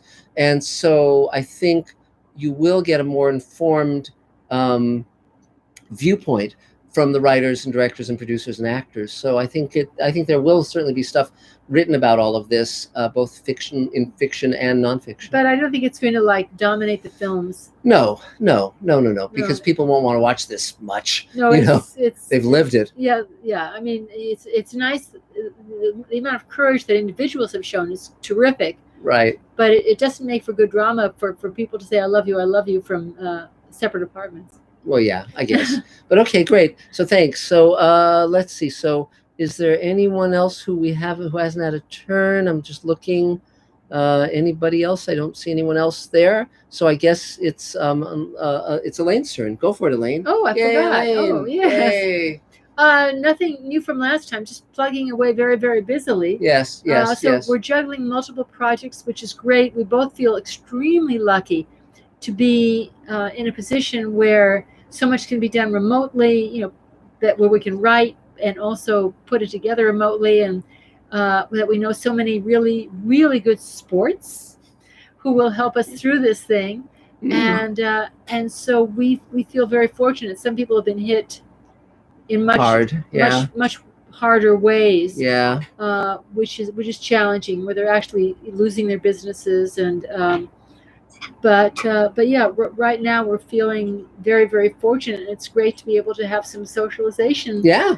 Every Thursday. Yeah, it's great. Okay, So great. That's it for me. Yay, Elaine. And then in terms of me, I've been talking about what I've been up to. We're working on the new Space Command episode Ripple Effect. We're working on post on hours 2 and 3. We're ramping up to shoot hour 4. We're creating Sweet Haven. There's a book I'm writing called Greenlighting Yourself. But the good part is that we've been able to keep our salaried people on salary thanks to the $57,000 we raised on Kickstarter during the pandemic. and I'm gonna have to raise more money very soon to keep everything going forward. But it's heartening, and you know, I'm looking forward to, you know, the next few months, and I'm glad that we can create content that we can put out to the world. I'm glad I have my own YouTube channel. That sure helps, and you know, things are good. I mean, Elaine and I share the same work ethic and the same vision of things, and so it's great collaborating with her on the new Space Command episode. And you know, at night we decompress by watching, you know, like an hour or two of television. So we're watching The Innocence Project now, and we just watched the season finale of Better Call Saul. And but we're not just sitting and watching TV all the time, thank God. And I'm really glad that we have the table. I'm really glad that we have everything we're up to. So, and Ethan McDowell, who plays Captain Jack Kemmer, is actually going to be in a scene that Elaine is shooting for Voiceless Roar. So that's really fun. I can't wait to see what he does with that. And but no, we're good. The main thing I'm trying to do is get more audience, you know, enlarge the audience for Space Command via social media or other things. So if anyone has ideas or wants to help with that process, that would be great. And so I think that's sort of it for now, unless anyone else has anything else they want to add. And I guess hang on, what's Dan. the name of the book you're working on? It's called Greenlighting Yourself, and it's about greenlighting yourself, and it's about how you can do all the stuff I've been doing. I mean, raising money, having a career, impressing people, getting mentors. Well, it's everything. It's stopping the idea, you know, cutting short the idea that you have to wait to be picked. That's right. It's so, because when the moment people decide that the studios or the networks have to come aboard so that they can have their dream, you've given away power. And if you just take responsibility and say, I want to make a movie, then it's up to me 100%. So let's get going on that. Or if I'm an actor and I want a certain kind of role, well, I don't need to wait for someone to cast me in that role. I can create that role or reach out to someone who's already written that role. And there's a million ways to empower yourself if you just understand that it's all up to you, and you don't need the studios and the networks to make that happen. You can make it happen yourself. Now this assertive attitude was not easily won. No. We started out thinking that, well, these producers know more than we do, or these directors know more than we do, or all of these other things. Yes. And so when you suddenly find out that that is not always the case. Yes. And that there are idiots who are even more equally idiotic to yourself, it gives you confidence and also impatience. And you start to say, well, I can't screw it up any more than they can. So, but that was hard won, and it took several years. So yes, of being frustrated and saying, what did they just do to my work? Huh. So that gave us ever more confidence to reach out into other, positions. And when's the book coming out? As soon as I finish writing it. It's late. It's late. I already have a publisher. It's Silman James, who publishes The Twilight Zone Companion. It's a great publisher. It's a little bit late, but I'm writing it, so it's coming along. Yeah. So on that note, thanks everyone for being here. We'll be here next week as well. Thank you, guys. Yay! Have a great week, guys. Yeah, we'll do it again 5:30 next time too. So thanks, and we'll see you soon. Bye, guys. Bye. Bye. Bye. Thanks for being with us. Bye. Bye. Bye. Thanks. Bye, everyone. Bye, Mr. Sci-Fi fans. There. Okay, we did it.